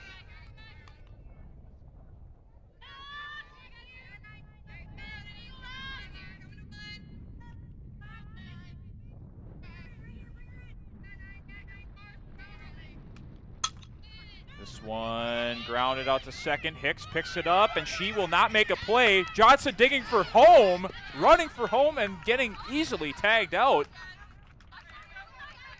And that's out number 3 of the inning. Dragons get 2 runs, but leave 2 on in the bottom of the first. We're heading into the top of the second. Wayne State up 3-2.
Top of the second inning. Wayne State Wildcats up 3-2 on the MSUM Dragons. Leading off this inning is Cameron Sparks, who did not start the last game, but she did come in as a pinch hitter.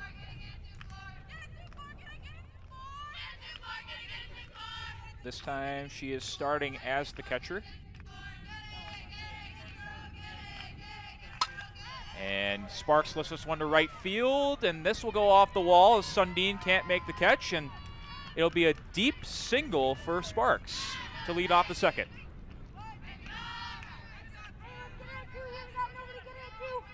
Well hit ball to right field there for Sparks.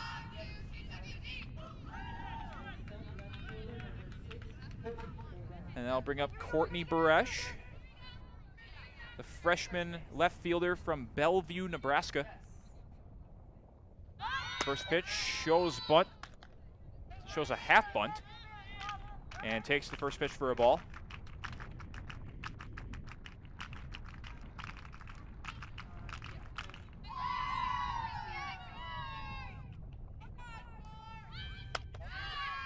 Holding up again, 2-0.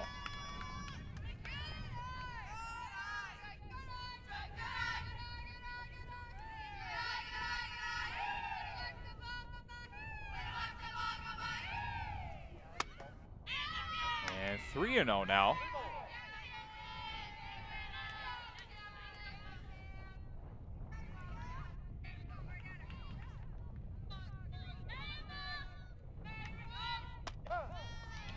That pitch in there for a strike.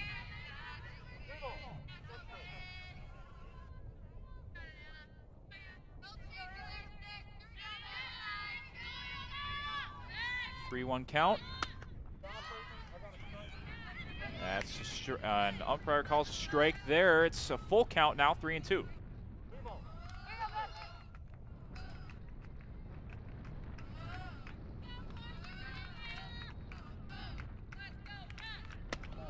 And she'll take a walk as now Baresh gets on first. And now 2 runners on for the Wildcats.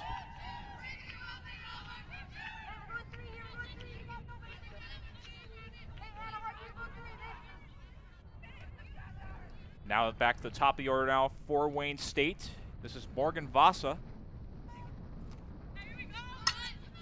She bunts it out to Helgo. Helgo will just fire it over to Gaber for the easy out. Thank you. And it'll advance both Sparks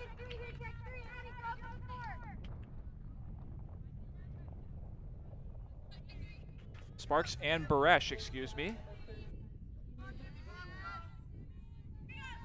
to second and third, so now 2 runners in scoring position for the Wildcats.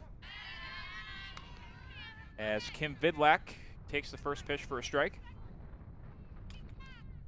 She singled last time up.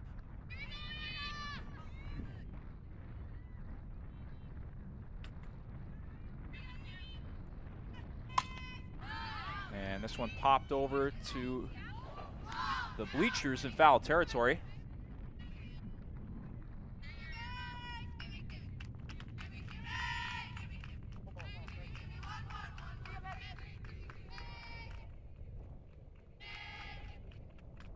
Now the 0-2 pitch.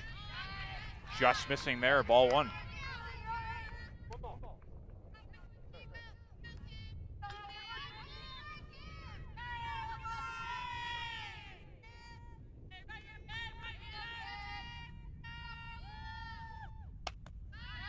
And that one way outside for ball 2.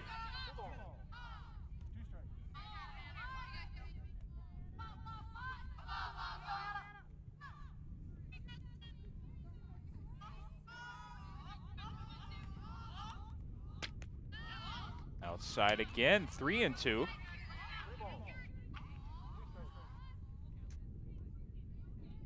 With Chandler on deck.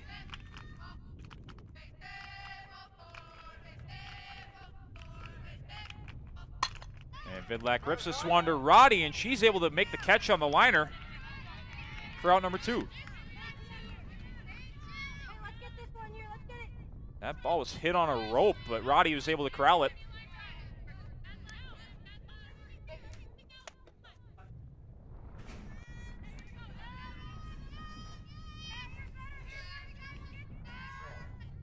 And now Emily Chandler.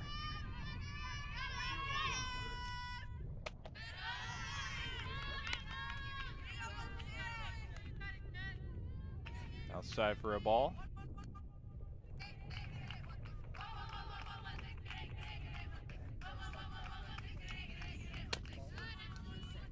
And then ball 2 now to Chandler. Chandler heading the count early.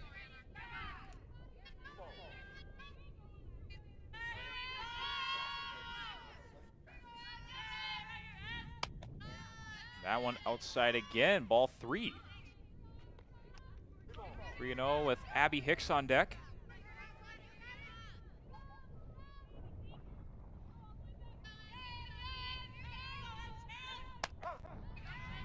And now in there for a strike.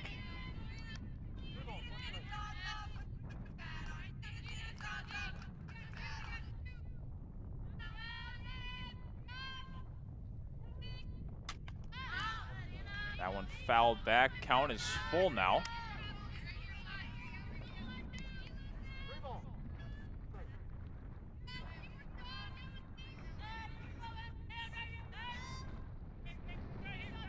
Payoff pitch coming from Anna Lang.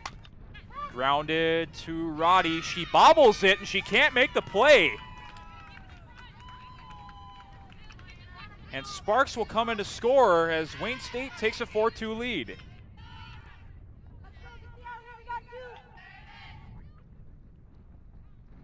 A rare mistake in shortstop by Taylor Roddy.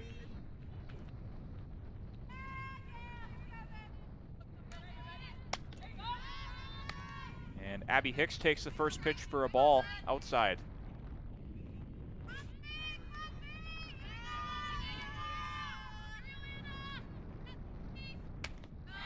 Swing and a miss from Hicks. 1-1 count.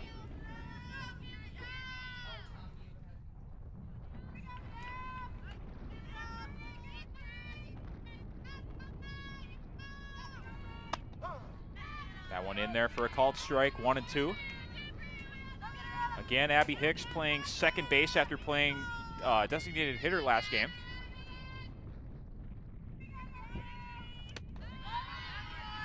That one off the turf for ball 2.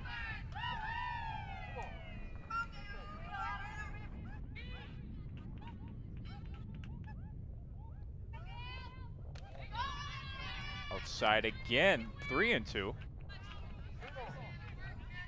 With Menard on deck.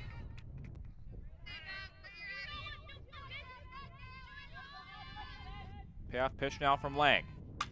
Swung on, Hicks out to center. Johnson can't make the grab. It goes off the wall. 1 run will score.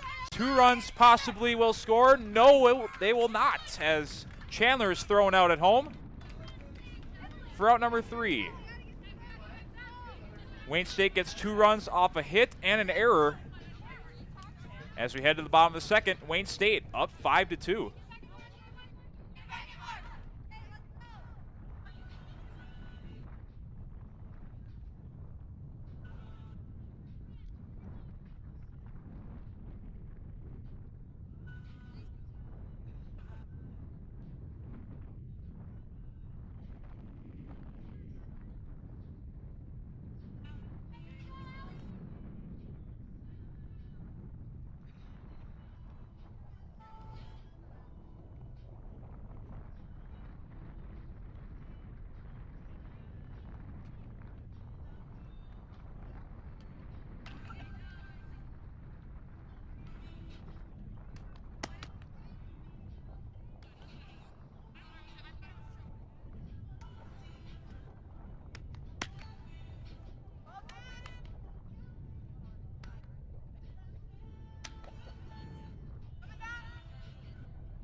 Bottom of the second inning, Dragons down 5-2 to the Wayne State Wildcats. Now leading off with Allie Helgo.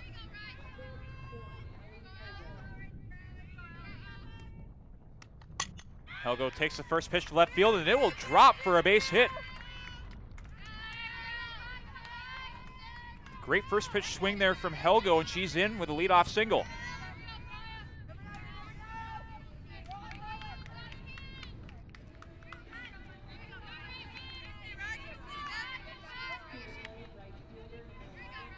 That'll bring up Kaya Sundin.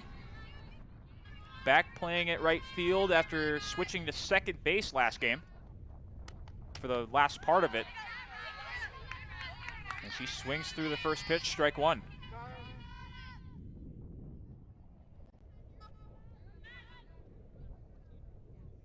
And pinch runner coming in for Helgo as that'll be Savannah Dre taking her spot.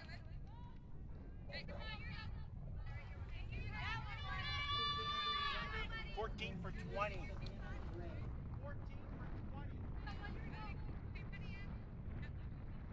Savannah Dre has come in to pinch run for a lot of the games this season.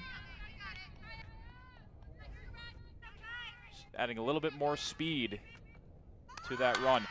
As Sundin tries to bunt down the left field line and will foul it off. 0-2.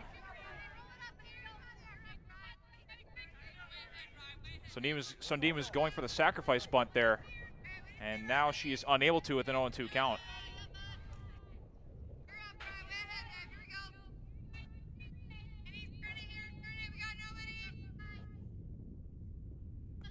The 0-2 pitch from Vanderveen is outside, ball 1.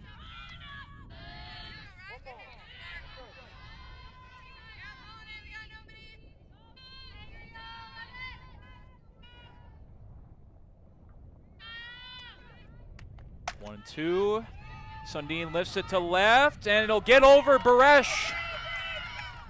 Dre hesitates for a bit, but gets to second anyway. And Sundin in with a deep single.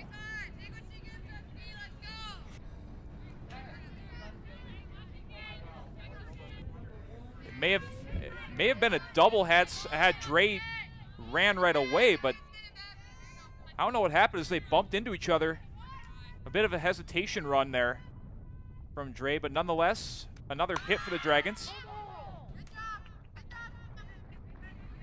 Weber bunting the first pitch foul.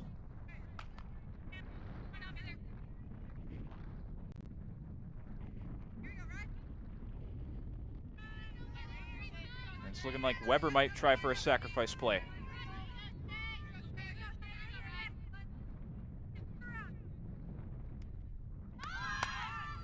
And she fouls that one off as well, an 0-2 count, so now she cannot make a sacrifice play.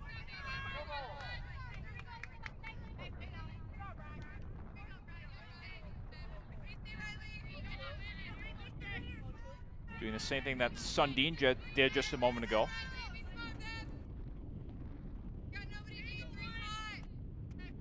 0-2 pitch, swung on, grounded right to second, or to shortstop, and not able to make the play is Vidlak. And Hicks could not hold on to the ball, and the bases are loaded with nobody out.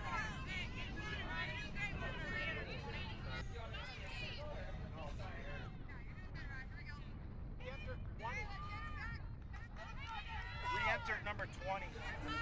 And now Allie Helgo will come back in for Savannah Dre. She'll take her place at third. So we got Helgo on third, Weber on first, and Sundin on second. For Taylor Roddy. Opportunity now to drive a few runs in for this Dragons offense. She fouls the first pitch up, and it is caught for out number one by Cameron Sparks. Very high pop fly by Taylor Roddy.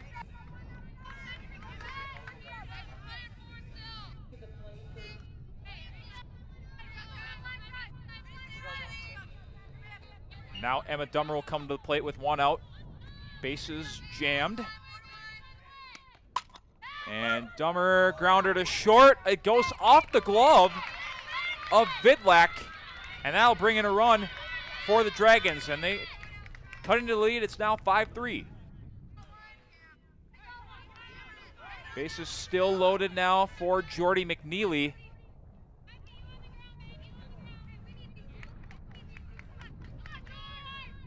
Wayne State players once again fixing the pitcher's mound.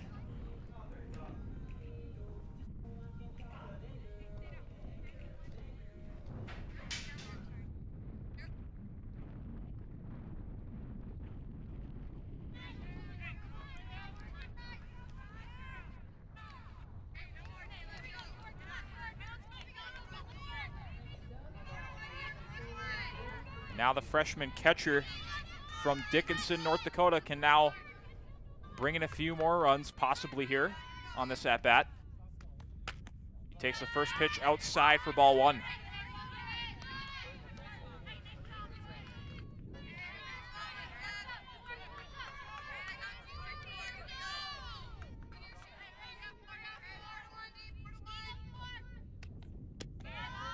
That one low and away, 2-0.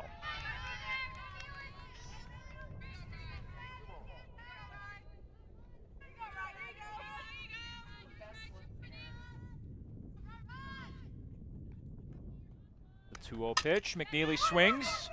It's cut off by Hicks, and she throws home. And Sundin is called safe. And the Dragons now within one run.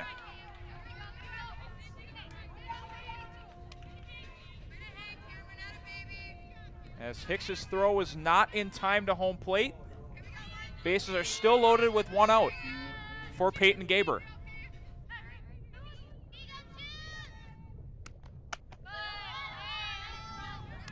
Takes the first pitch high and inside for ball one.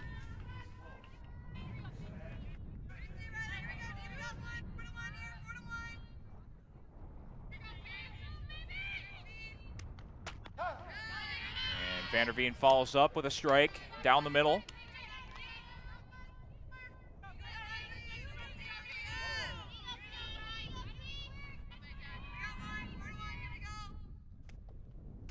One pitch in the turf, 2-1.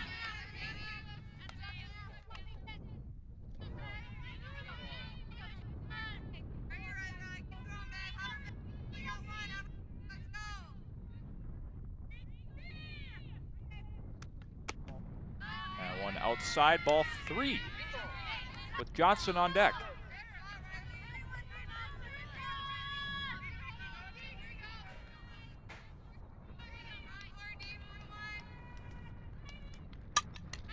That one fouled back, full count now.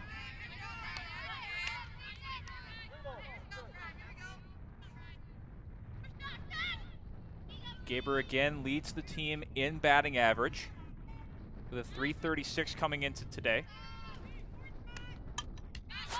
Fouling another one back there is Gaber.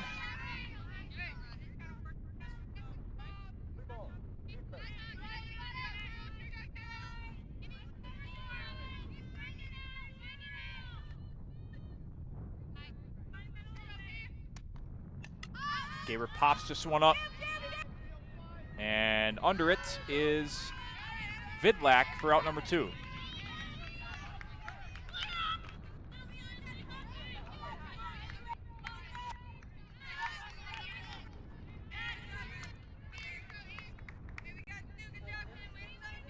Now bring up Elizabeth Johnson. Bases still loaded. Now with 2 outs.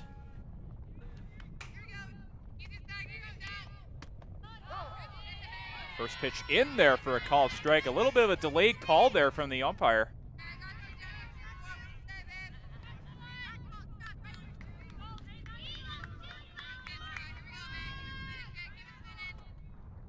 Now the 0-1 pitch. Johnson rips it through the middle.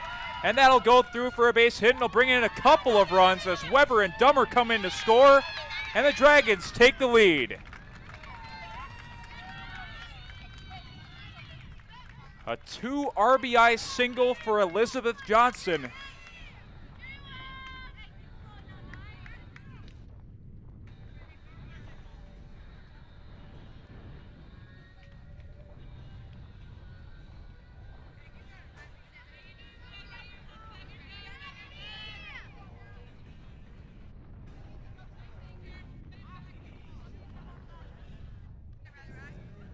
Vanderveen only gave up 3 hits in her last start. Approaching that point today.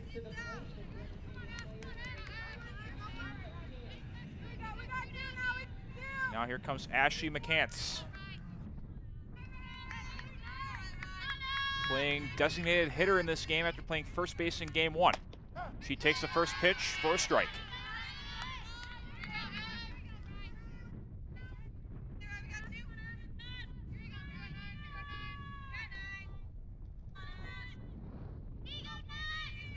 The 0-1 from Vanderveen.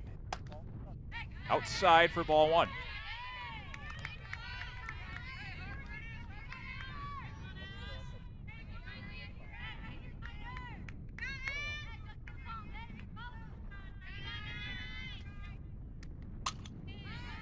That one fouled back.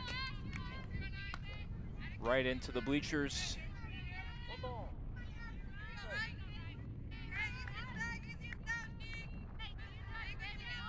1-2 count for Ashley McCants. She swings right through the middle, and that'll drop for a hit. It'll roll all the way to the wall. McNeely comes around to score. They're waving around Johnson as well, and she will score. The Dragons take a 3-run lead here in the second.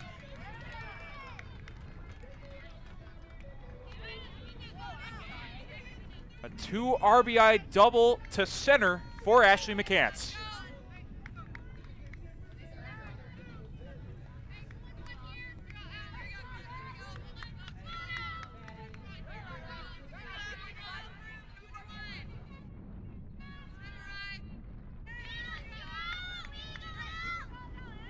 Now Allie Helgo looking to continue the momentum here for the Dragons. She takes the first pitch for a strike.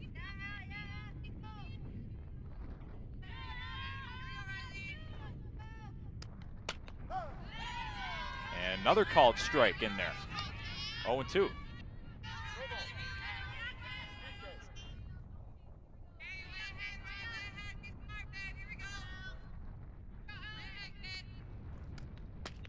And Allie Helgo goes down on 3 pitches, but not before the Dragons get 6 runs with another big second inning, much like in game one, as they take an 8-5 lead into the third.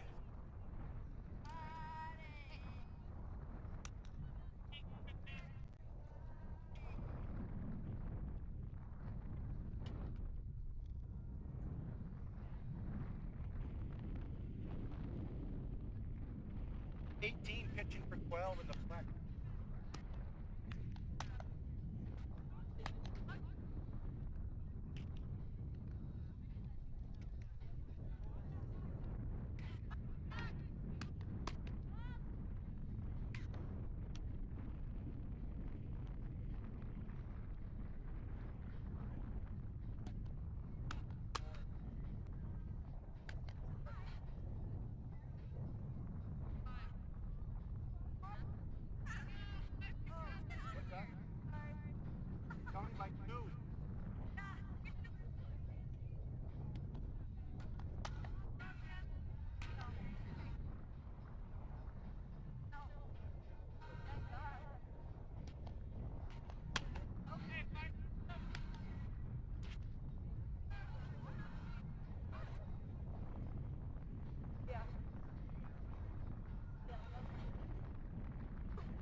Welcome back, top of the third inning. Dragons taking an 8-5 lead with 6 runs in another big second inning, and also making a pitching change. Becky Berth in now, the starter in game one, coming in relief for Anna Lang in game two.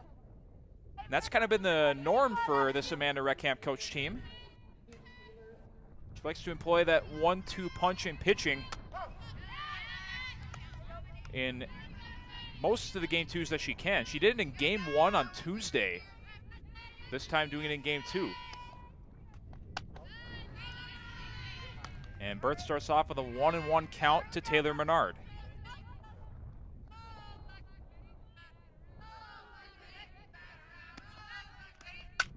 One pitch is lifted to right, and Sundin able to track it down for out number one. Sundin and Helgo both there. Sundin acting as the backup. Able to make the catch on that one. Now Ashley Hernandez steps up. Swings and misses on the first pitch. A big cut there from Hernandez.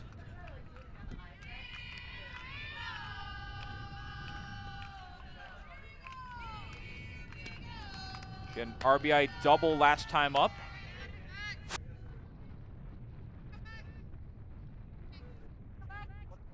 Count is 1-1 to Hernandez.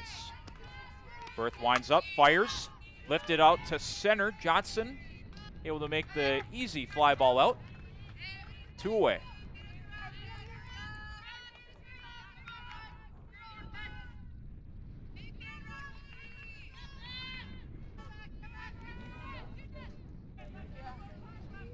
And now Raquel Penke coming up to the plate. First pitch in there for a strike. That one right down the middle.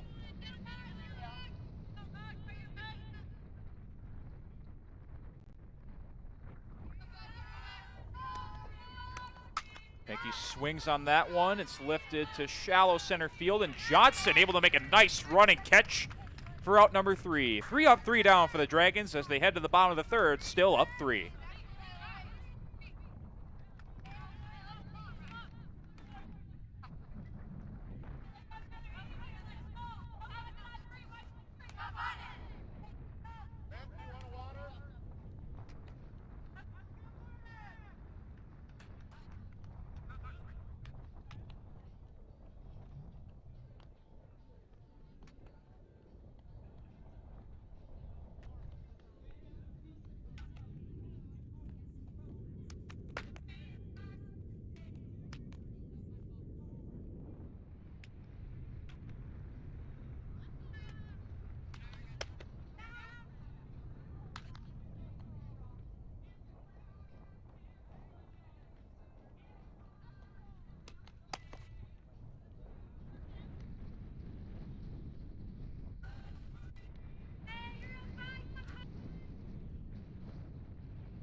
Welcome back to Shields Field at Nemsic Stadium. Dragons now coming to the plate, up by 3 runs, 8-5.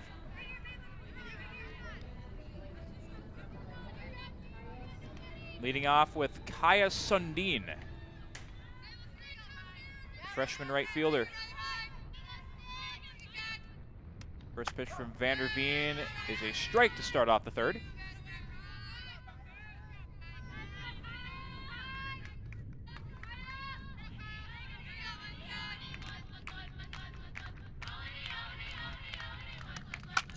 Sundin lifting this, or grounding this one to short. And firing that over is Vidlak to Chandler for out number 1.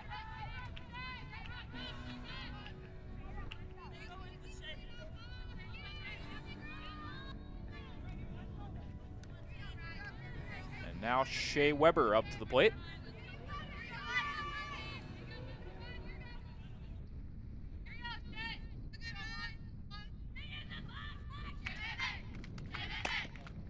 And the first pitch is outside for a ball.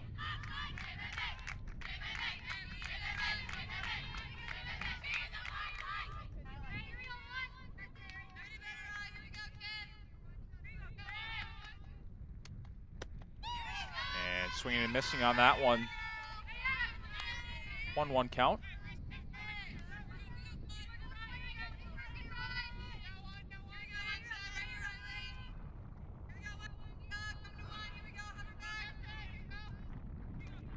One pitch, just outside again, ball 2.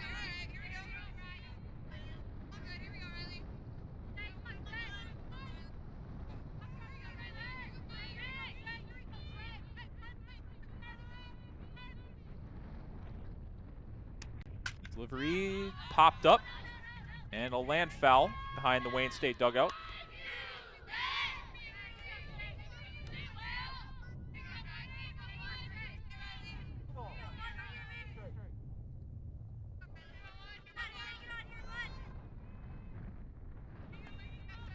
Two-two, skips across the turf, 3-2.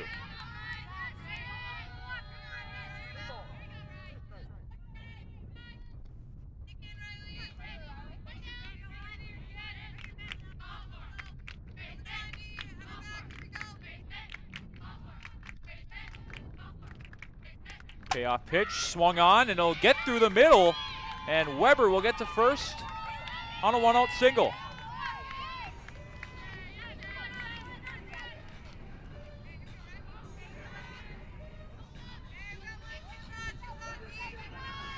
Now we go back to the top of the order for the Dragons as Taylor Roddy digs in.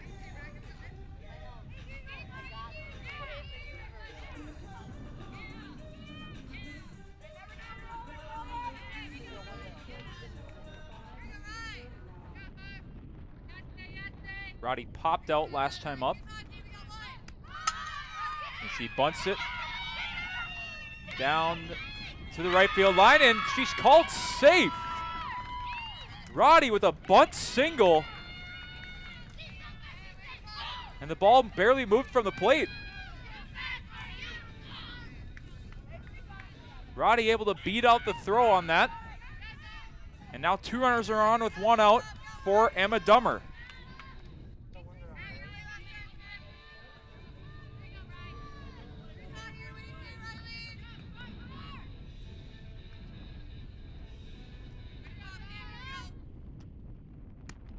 Dummer swings at the first pitch and lifts this one to right. And the center fielder there to track it down for out number 2. Morgan Vasa able to make the catch. That was in between right and center field.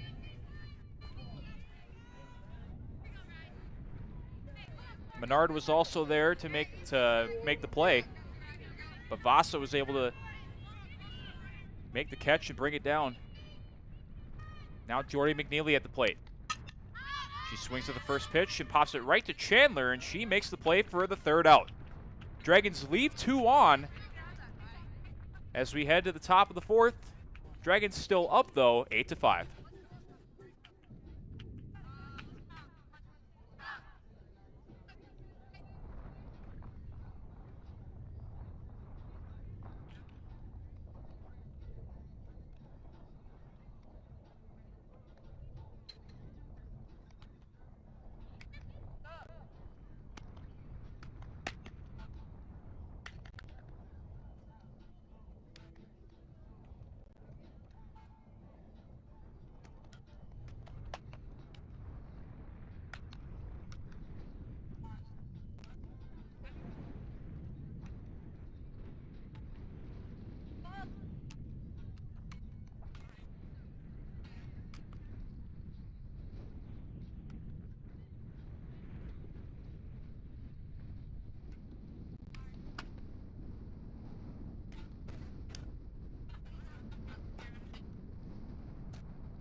Top of the 4th inning, MSUM up 8-5 on Wayne State. Wildcats leading off with Cameron Sparks. And she takes the first pitch outside for ball 1. Sparks was able to come in to score one of Wayne State's 5 runs earlier in the game. Fouling this one back, popping up behind the Dragon dugout.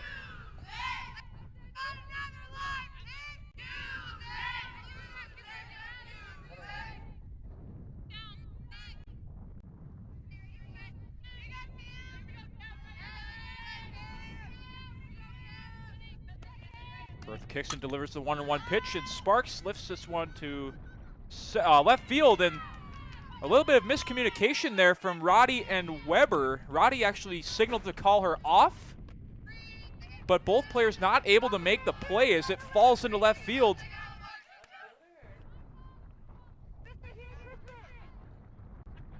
And Sparks is on first with nobody out.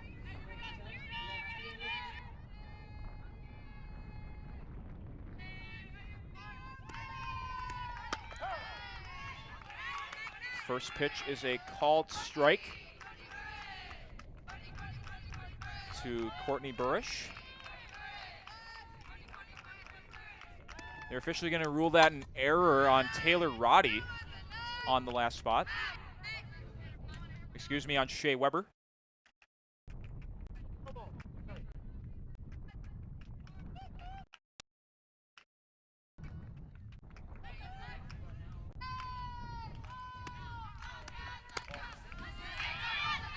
That one in the turf for ball 1. A 1-2 count now to Burish.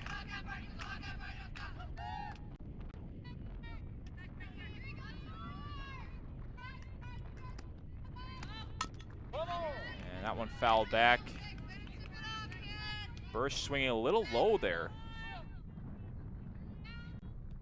Pitch a little low from Berth as well.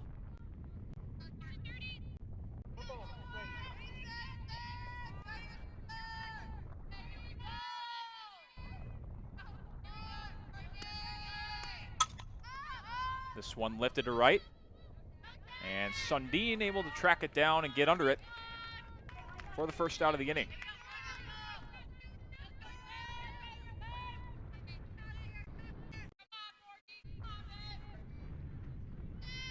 And now back up to the top of the order for the Wildcats, Morgan Vasa.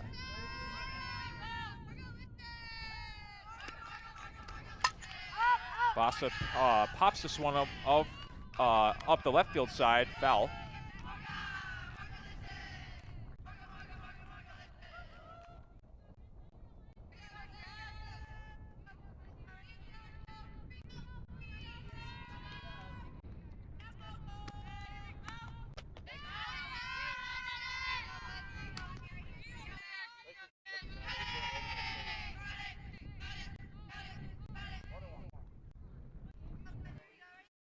One count now to Vasa.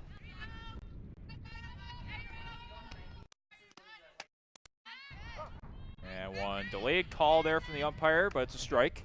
Just getting in the zone.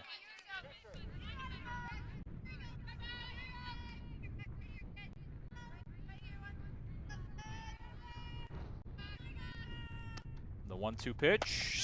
Swing and a miss. Strike 3. Becky Berth picking up her first strikeout of the game.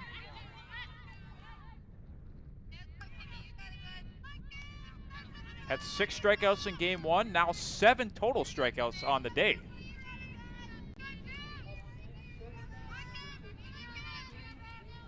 Now here's Kim Vidlak. Takes the first pitch for a strike.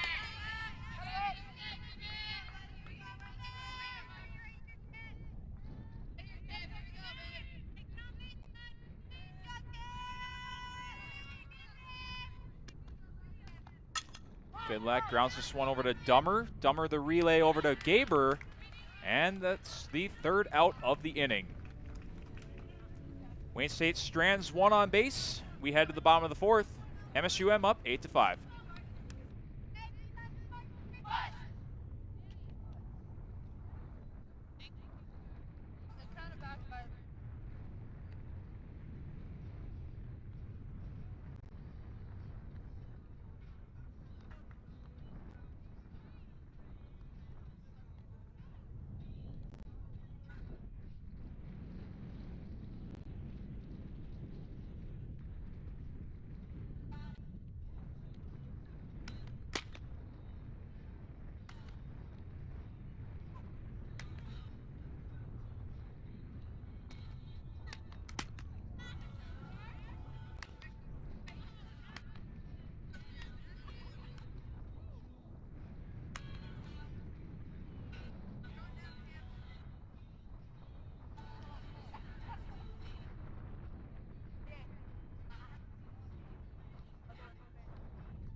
Bottom of the fourth inning now. Dragons up 8-5.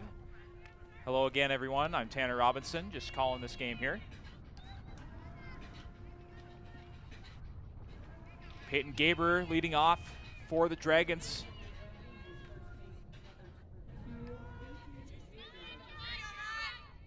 And she will face Riley Vanderveen. Fouls the first pitch back, 0-1.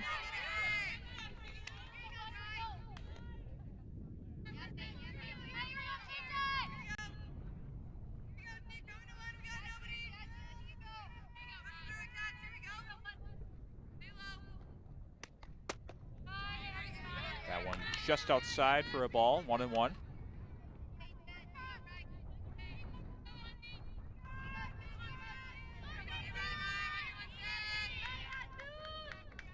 One delivery. Gaber lifts this one to shallow left, and there to make the catch is Vidlak for out number 1.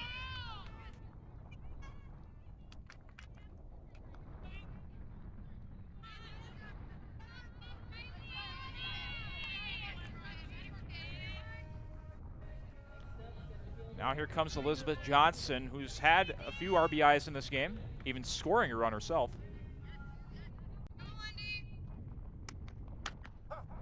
Takes the first pitch for a called strike on the outside corner.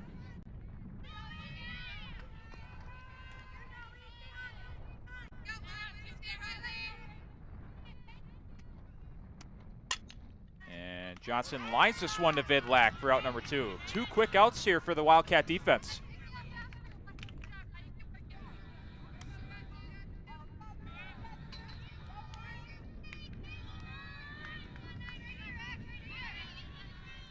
Now bring up Ashley McCants. Got a 2-run double last time up. Takes the first pitch for a called strike.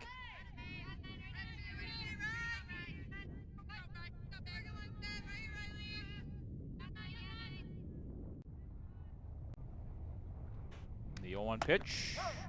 In there for a called strike too.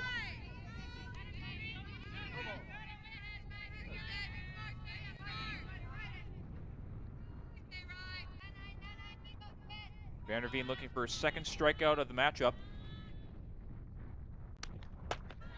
That one high and tight, ball 1.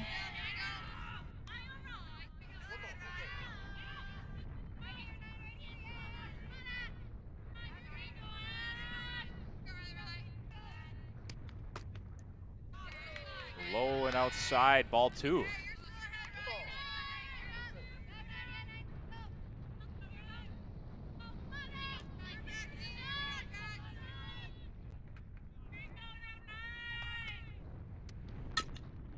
One grounded to second. Hicks picks it up, fires over to Chandler for the 3rd out. Nothing doing this half inning for the Dragons as they go up 3 down, but they're still 3 up in runs though as they lead at 8-5 heading into the 5th.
Top of the 5th inning, MSUM up 8-5. Now Becky Berth facing Emily Chandler to lead off the 5th. She gets her first pitch in there for a called strike.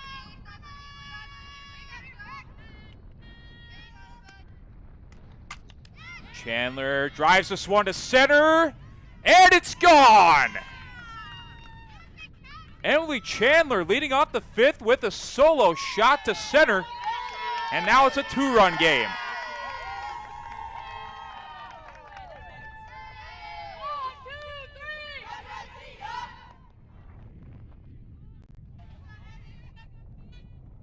That ball was hit very well there from Chandler. She gets her 8th home run of the season, cutting into the Dragons' lead.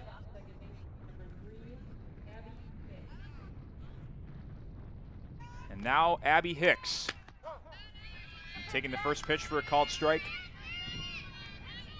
Hicks second on the team in home runs in her own right, 4 on the year. Hicks gets this one to go through left field. And Hicks is aboard with the single.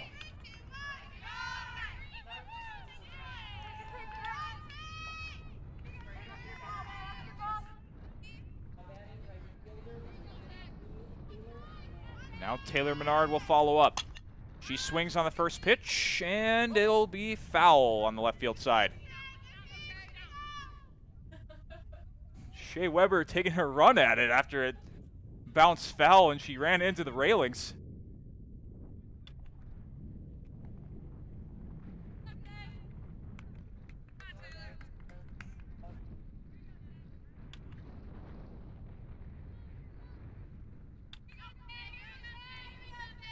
Now an 0-1 count to Menard. Berth delivers, and it's fouled back once again for an 0-2 count.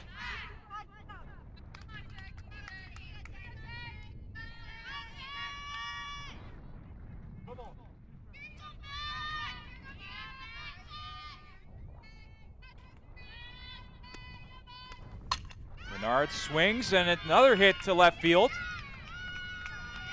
And she gets in, she follows up with a single of her own. The Wildcats starting off with 3 straight hits, looking to get back into this game.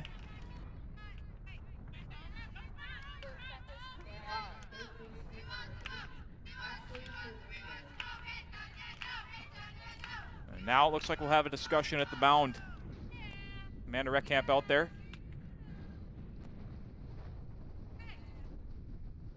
Going over some pitching strategy for Becky Berth.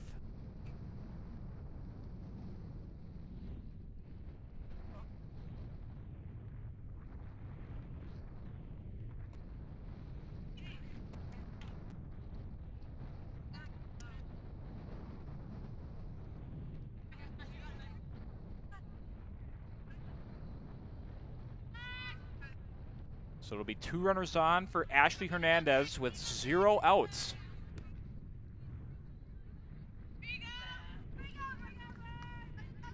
Wildcats looking to do some damage here to potentially tie this game. Fouls the first pitch back, 0-1.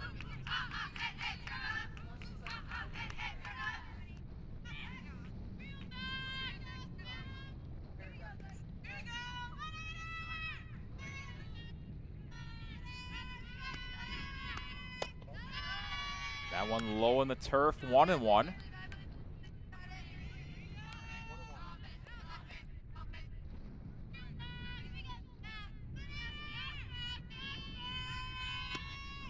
Berth delivers some 1-1, just inside for ball 2.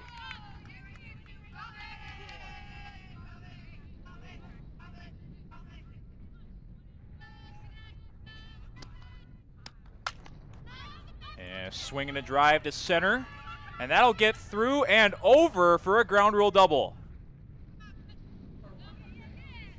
And that'll bring in Hicks to score, and it's a 1-run game here, folks. Ground rule double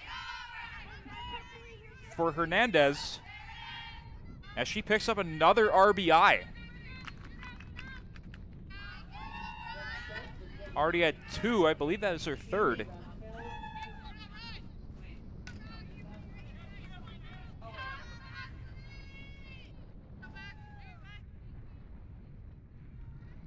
Now we'll bring up Raquel Penke with a chance to tie this game at 8. First pitch is a called strike, just getting the inside corner.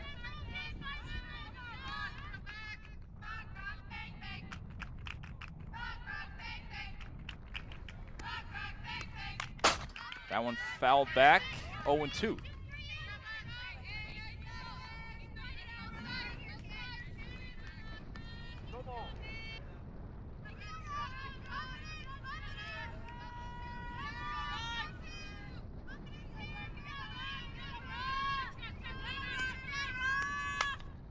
That one popped up, Berth under it, and she will make the catch on the pop fly for out number 1.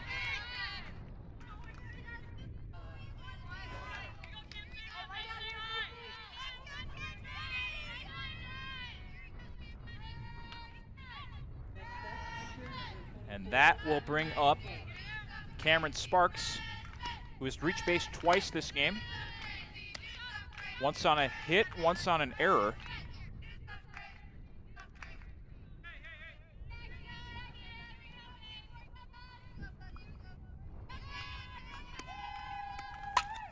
And a drive to center. And it's out of here. A 3-run shot for Cameron Sparks. And Wayne State retakes the lead.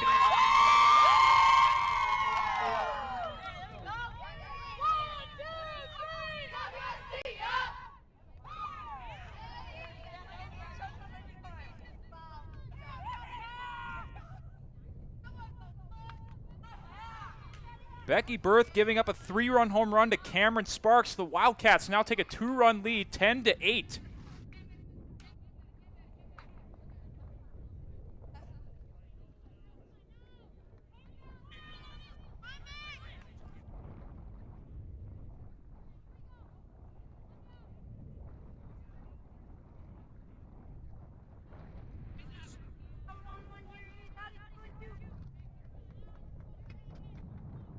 We'll have a pinch hitter here for Wayne State.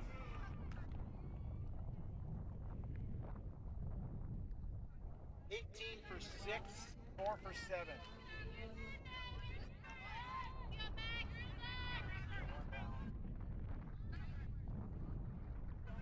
Pinch hitter here for the Wildcats, Michaela Smith coming into the game. Freshman from Cedar Rapids, Iowa.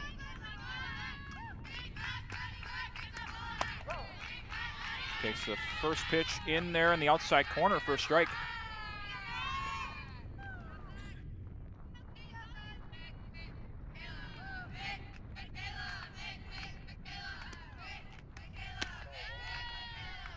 That one low and outside for ball 1.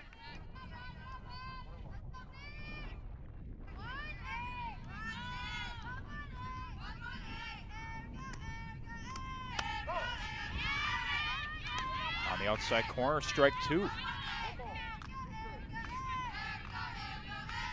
1-2 count for Smith.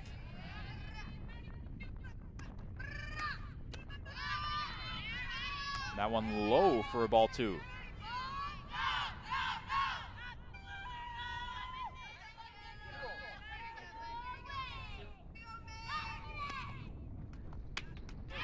And swinging through, strike 3 for Michaela Smith. And that is the second strikeout of the game for Becky Berth.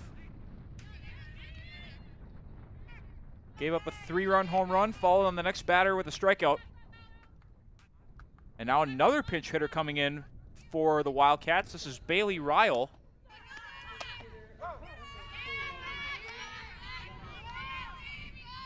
She takes the first pitch for strike 1.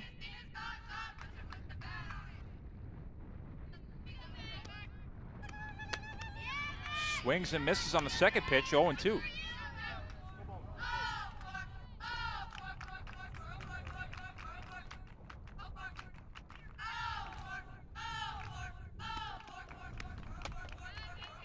That one just missing outside, 1-2 count.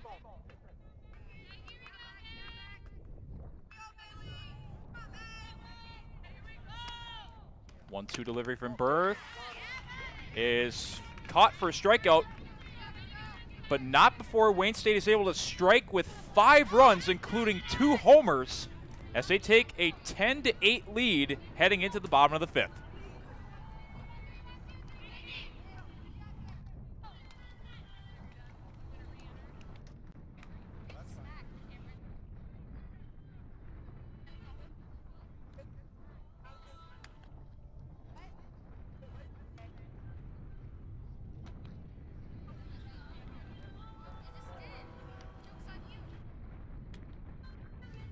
Re-entering 7 for 4.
Bottom of the 5th. Dragons coming out to the plate now down 2. In case you're just joining us, a big 5th inning for the Wayne State Wildcats. That included a solo home run and a 3-run home run to retake the lead.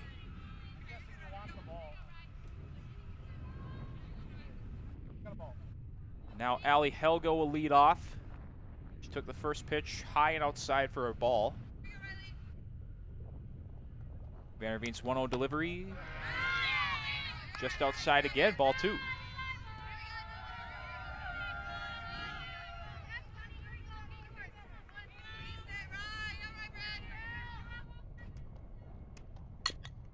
A grounder right to Vanderveen, picks it off and fires it right over to Chandler for out number 1. Nice play on the mound there from Vanderveen.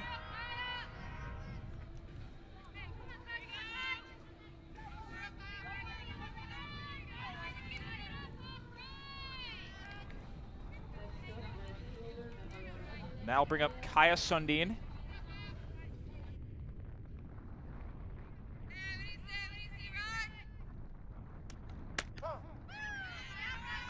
First pitch taken for a strike.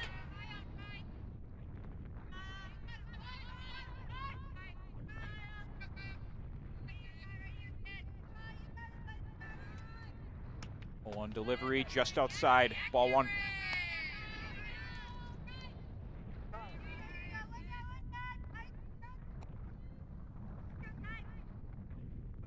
Vanderveen having a discussion with Sparks.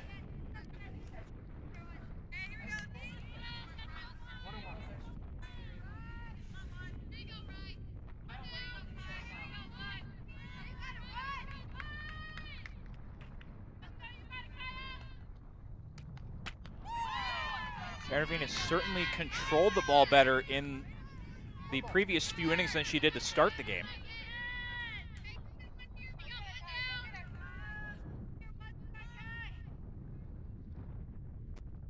Now the 1-2 pitch, Sundin just lines it right to Vidlak, and that did hit the ground as she's able to pick it up and fire it over to Chandler for the second out.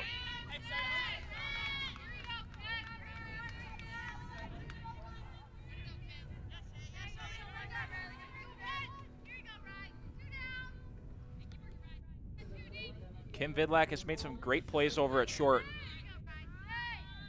in the previous few innings.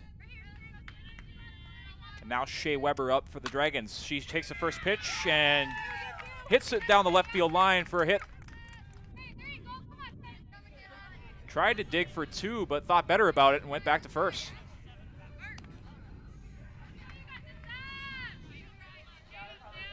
And now send the tying run to the plate.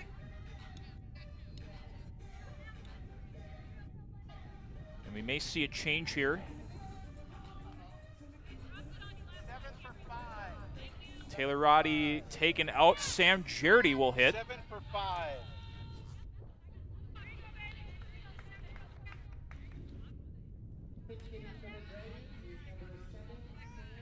Sam Jardy, once again, the former Jackrabbit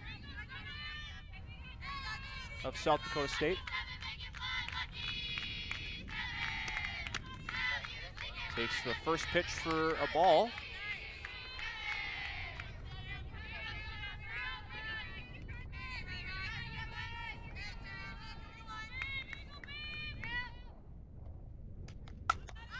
Just pops this one up. Chandler makes the catch for out number 3. Dragons get one on after a hit from Shea Weber, but leave her on as we head to the 6th inning. Wayne State Wildcats up 10-8.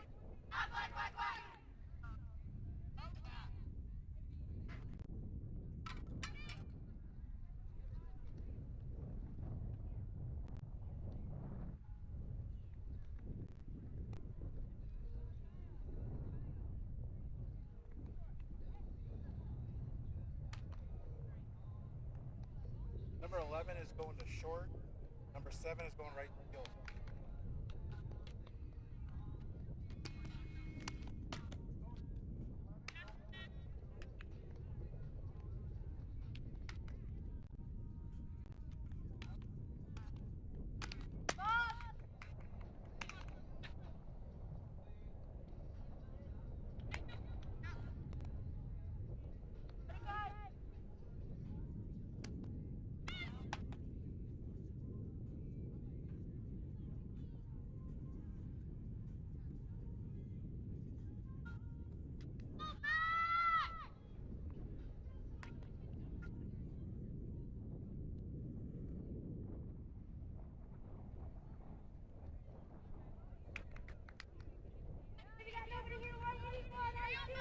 Top of the 6th inning, Wayne State coming to the plate up by 2.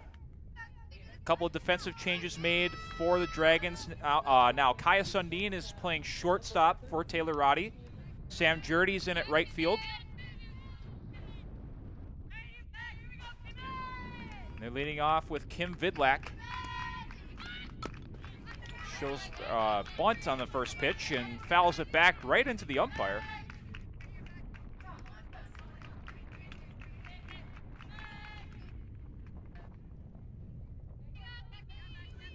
There is Sam Jardy taking the place of Sundin at right field.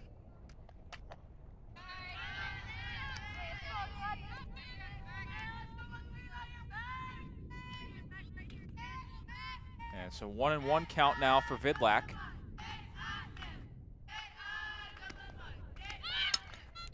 Once again, and it's foul. 1-2. So now Vidlak cannot bunt. In danger of her fouling back and striking out.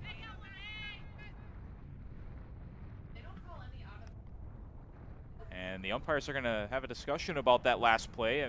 The ball may have hit Vidlak as she was trying to bunt. And they'll allow her to stay at the plate.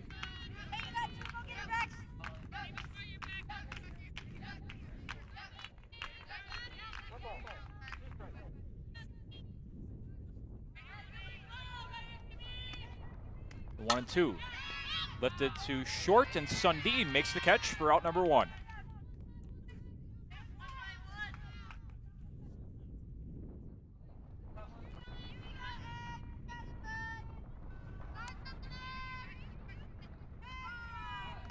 And that'll bring up Emily Chandler, who had a solo home run in the last inning, and she drives this one to right, and she goes back to back.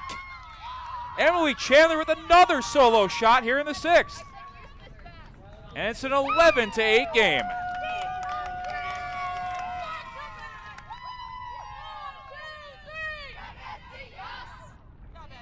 Two home runs on the game for Emily Chandler, picking up her 8th and her 9th of the year.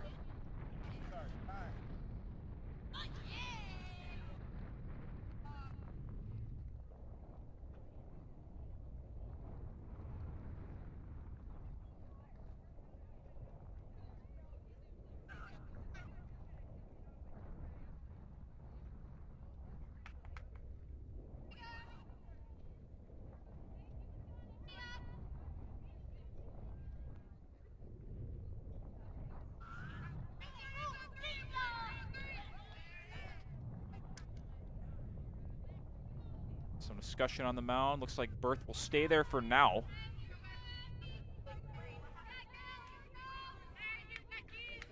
There's Shelly Matson. She's got to be proud of what her team has done in the past couple of innings as they try to get their second conference win of the season.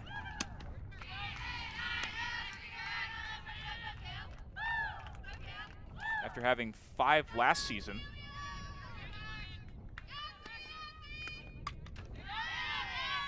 And Abby Hicks following that one back, a 1-1 count.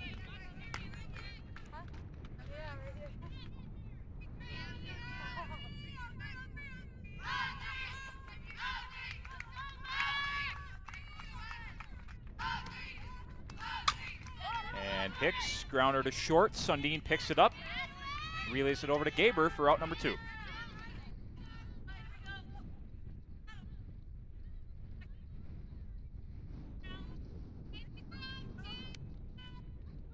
Now bring up Taylor Menard.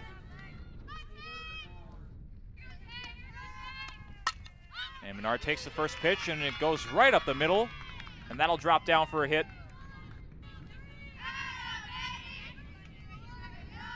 Becky Berth just getting roughed up these past couple of innings.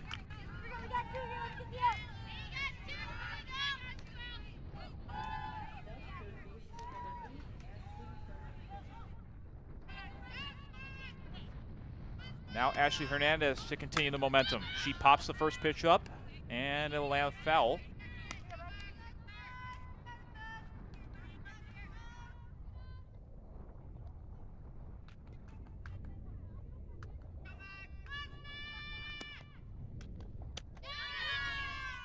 That pitch just inside, ball 1.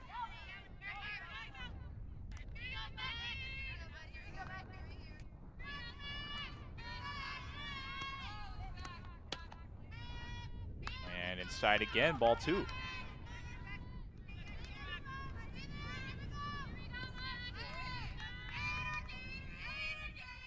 Two 2-1 count to Hernandez. A swing and a drive to center. And Johnson able to make the catch at the track. And that'll end the inning. Another solo home run from Emily Chandler puts another run on the board for Wayne State. They take an 11-8 lead into the bottom of the 6th.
Welcome back to Shields Field at Nemzek Stadium.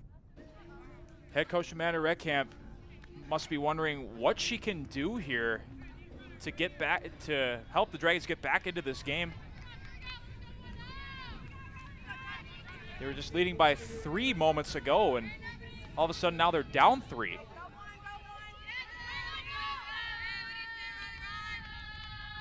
Emma Dummer looking to get something going here. First pitch, fouled on the left field side.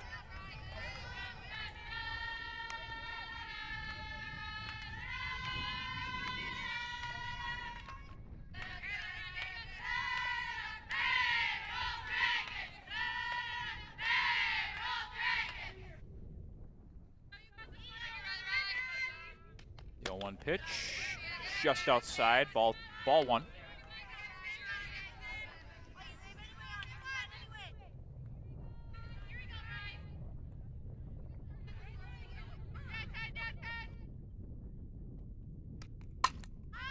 Takes that pitch and lifts it to right.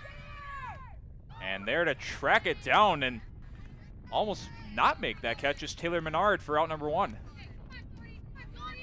Bit of a sketchy play there made by Menard, but she's able to make the grab.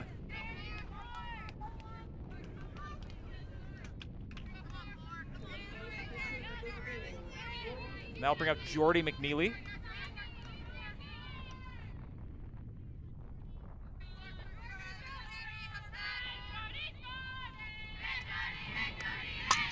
And she takes the first pitch, grounds it right to short. Is she able to beat the throw? No, she is not.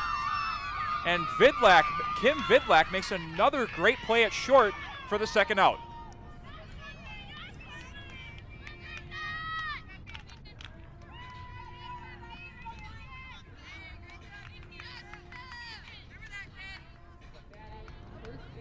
Now here's Peyton Gaber.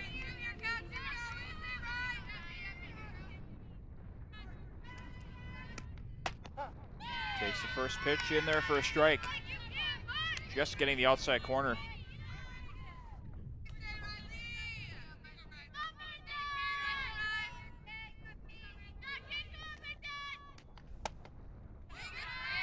This time missing the outside corner.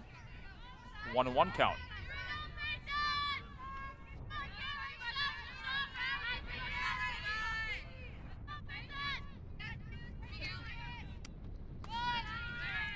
That one skips right past Sparks.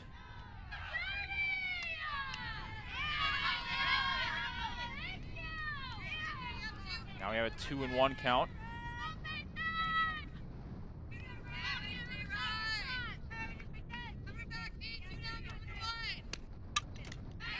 That one fouled back, 2-2.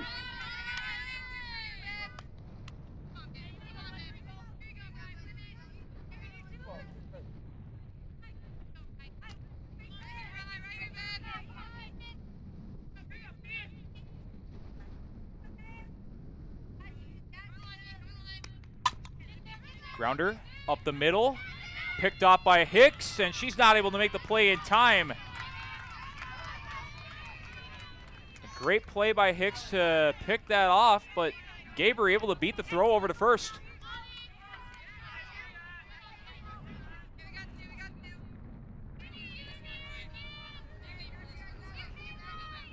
And now here's Elizabeth Johnson at the plate.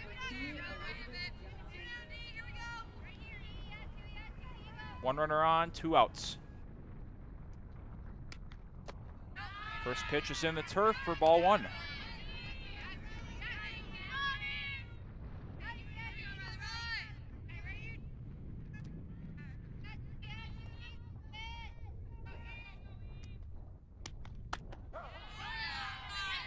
Check swing, but it was in there anyway.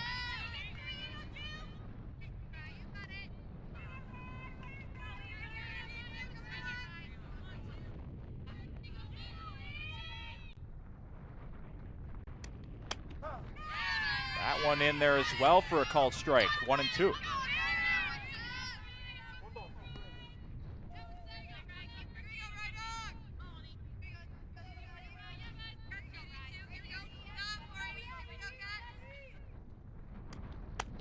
And swing and a miss, strike 3. Johnson strikes out to end the inning. Dragons leave 1 on as they're down 3 heading into the top of the 7th.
Welcome back to Shields Field at Nemsek Stadium. Wayne State College up 11-8. After 2 big innings they've had, the 5th and 6th inning were very great for them. Looking to continue that momentum for the Wildcats is Raquel Penke. And she takes the first pitch outside for ball 1.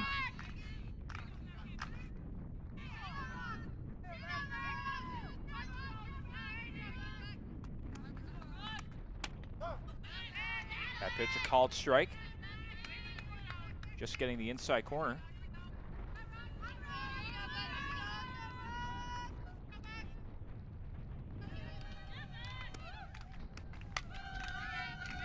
Fouled that one back, 1-2.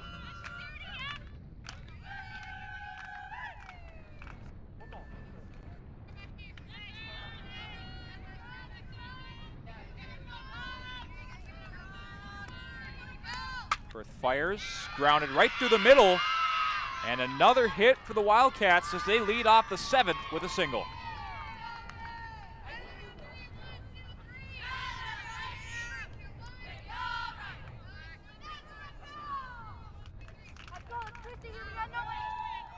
Sharply hit through the middle, and that'll set up Cameron Sparks,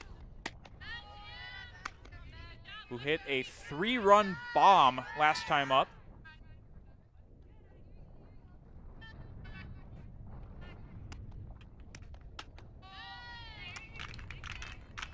That one just outside, 2-0 count early for Sparks.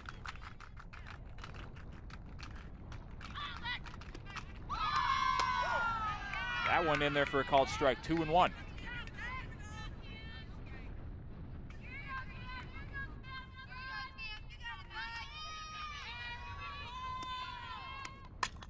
That one lined out to left and lands foul.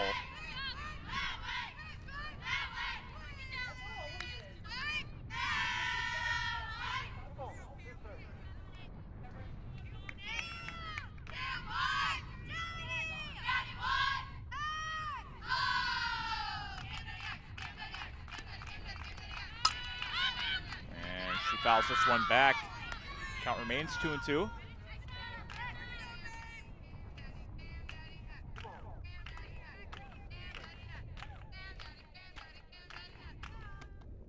The 2-2 pitch. Grounder to Sundin. Flips it to second for 1. The throw to first is not in time. Sundin able to get the out at second, but not able to throw over to Gaber in time to get to try to turn the double play. And now Michaela Smith up with 1 out. 1 runner on. Takes the first pitch, pops it right to Sundin, and she tracks it down for the second out.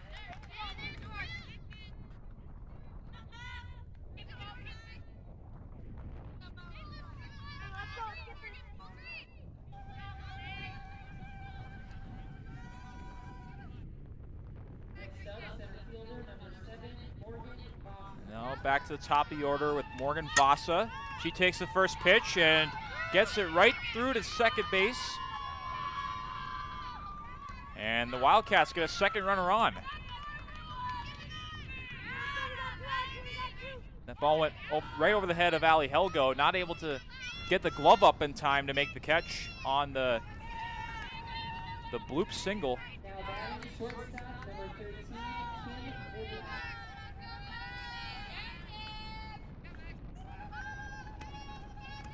Now Kim Vidlak takes the first pitch outside for a ball.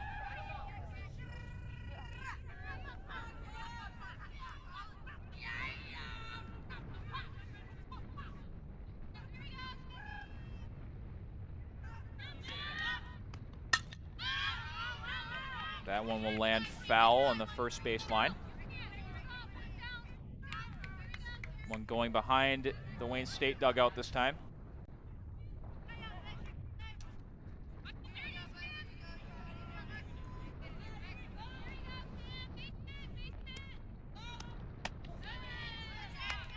That one high and outside for ball 2.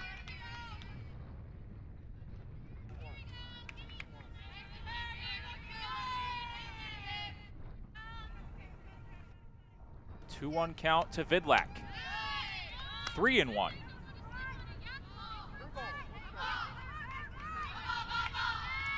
Chandler on deck.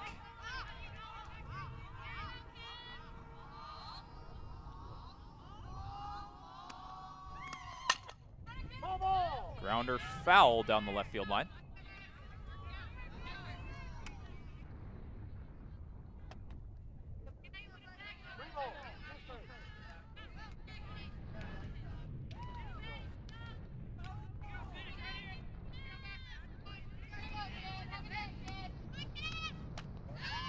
And that one inside, ball 4. That will load the bases. And if you're Wayne State, you'll like who's coming up next. It's Emily Chandler, who's already hit 2 home runs in her last 2 at-bats. Next up, first baseman number 16, Emily Chandler. She takes the first pitch outside for a ball.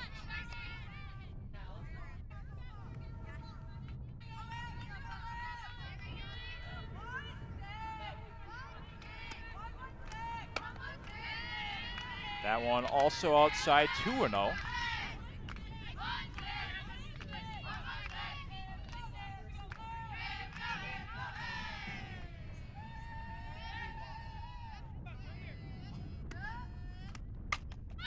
And she drives this one to center. This time Johnson will make the catch.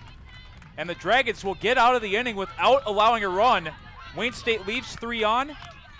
And we head to the bottom of the 7th. Dragons down 3.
Bottom of the 7th inning.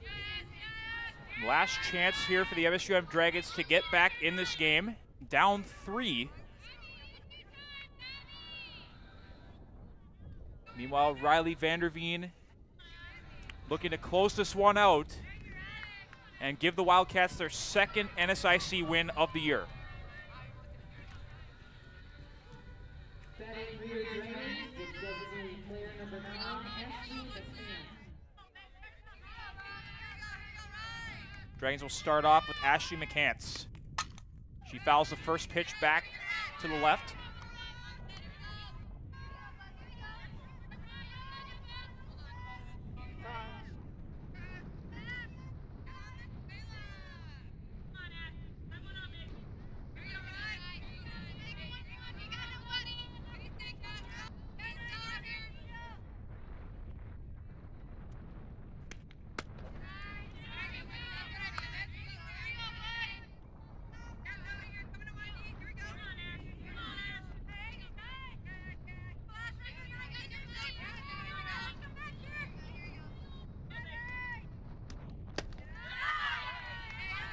A 2-1 count to start the at-bat for McCants.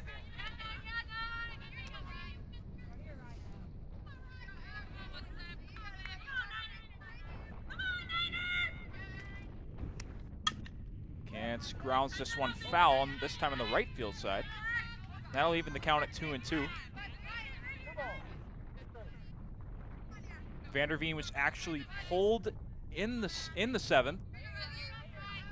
after allowing a leadoff walk.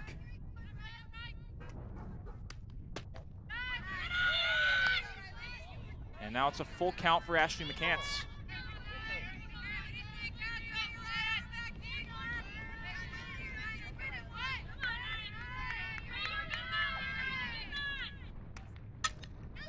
And a grounder to the middle. Here's Hicks, and she'll fire to Chandler for the first out.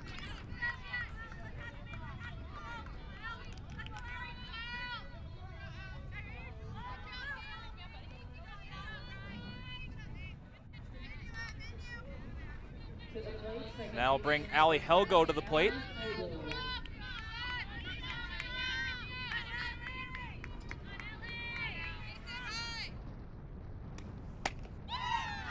Swings and misses on the first pitch, strike one. And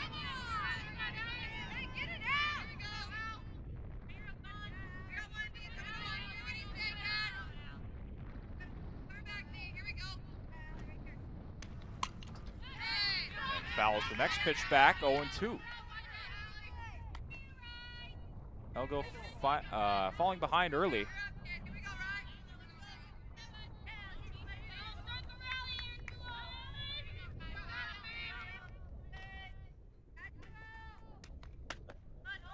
Two just missing for ball one.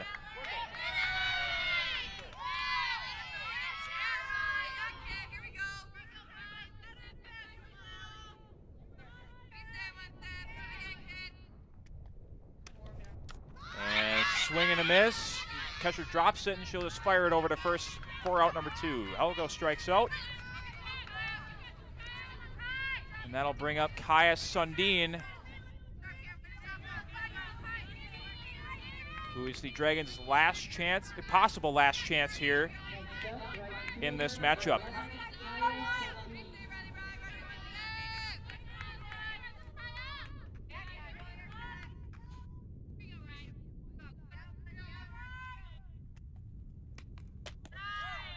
First pitch from Vanderveen is outside, 1-0.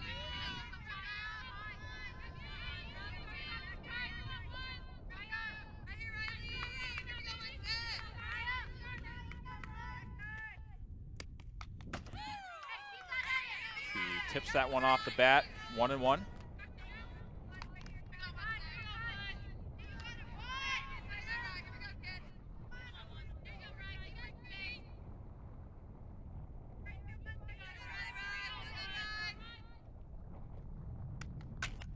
Sundin lifts this one to left, and there to put it away is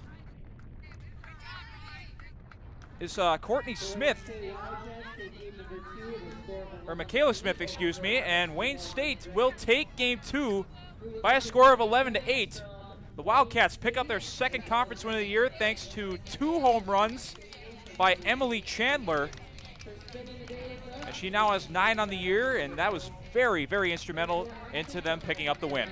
Next action for the Dragons is tomorrow afternoon at noon and 2 against Augustana, and they'll close out the homestand on Wednesday the 24th when they take on Minnesota Duluth. Thanks everybody for watching, and have a great rest of your Easter weekend and a great rest of your night.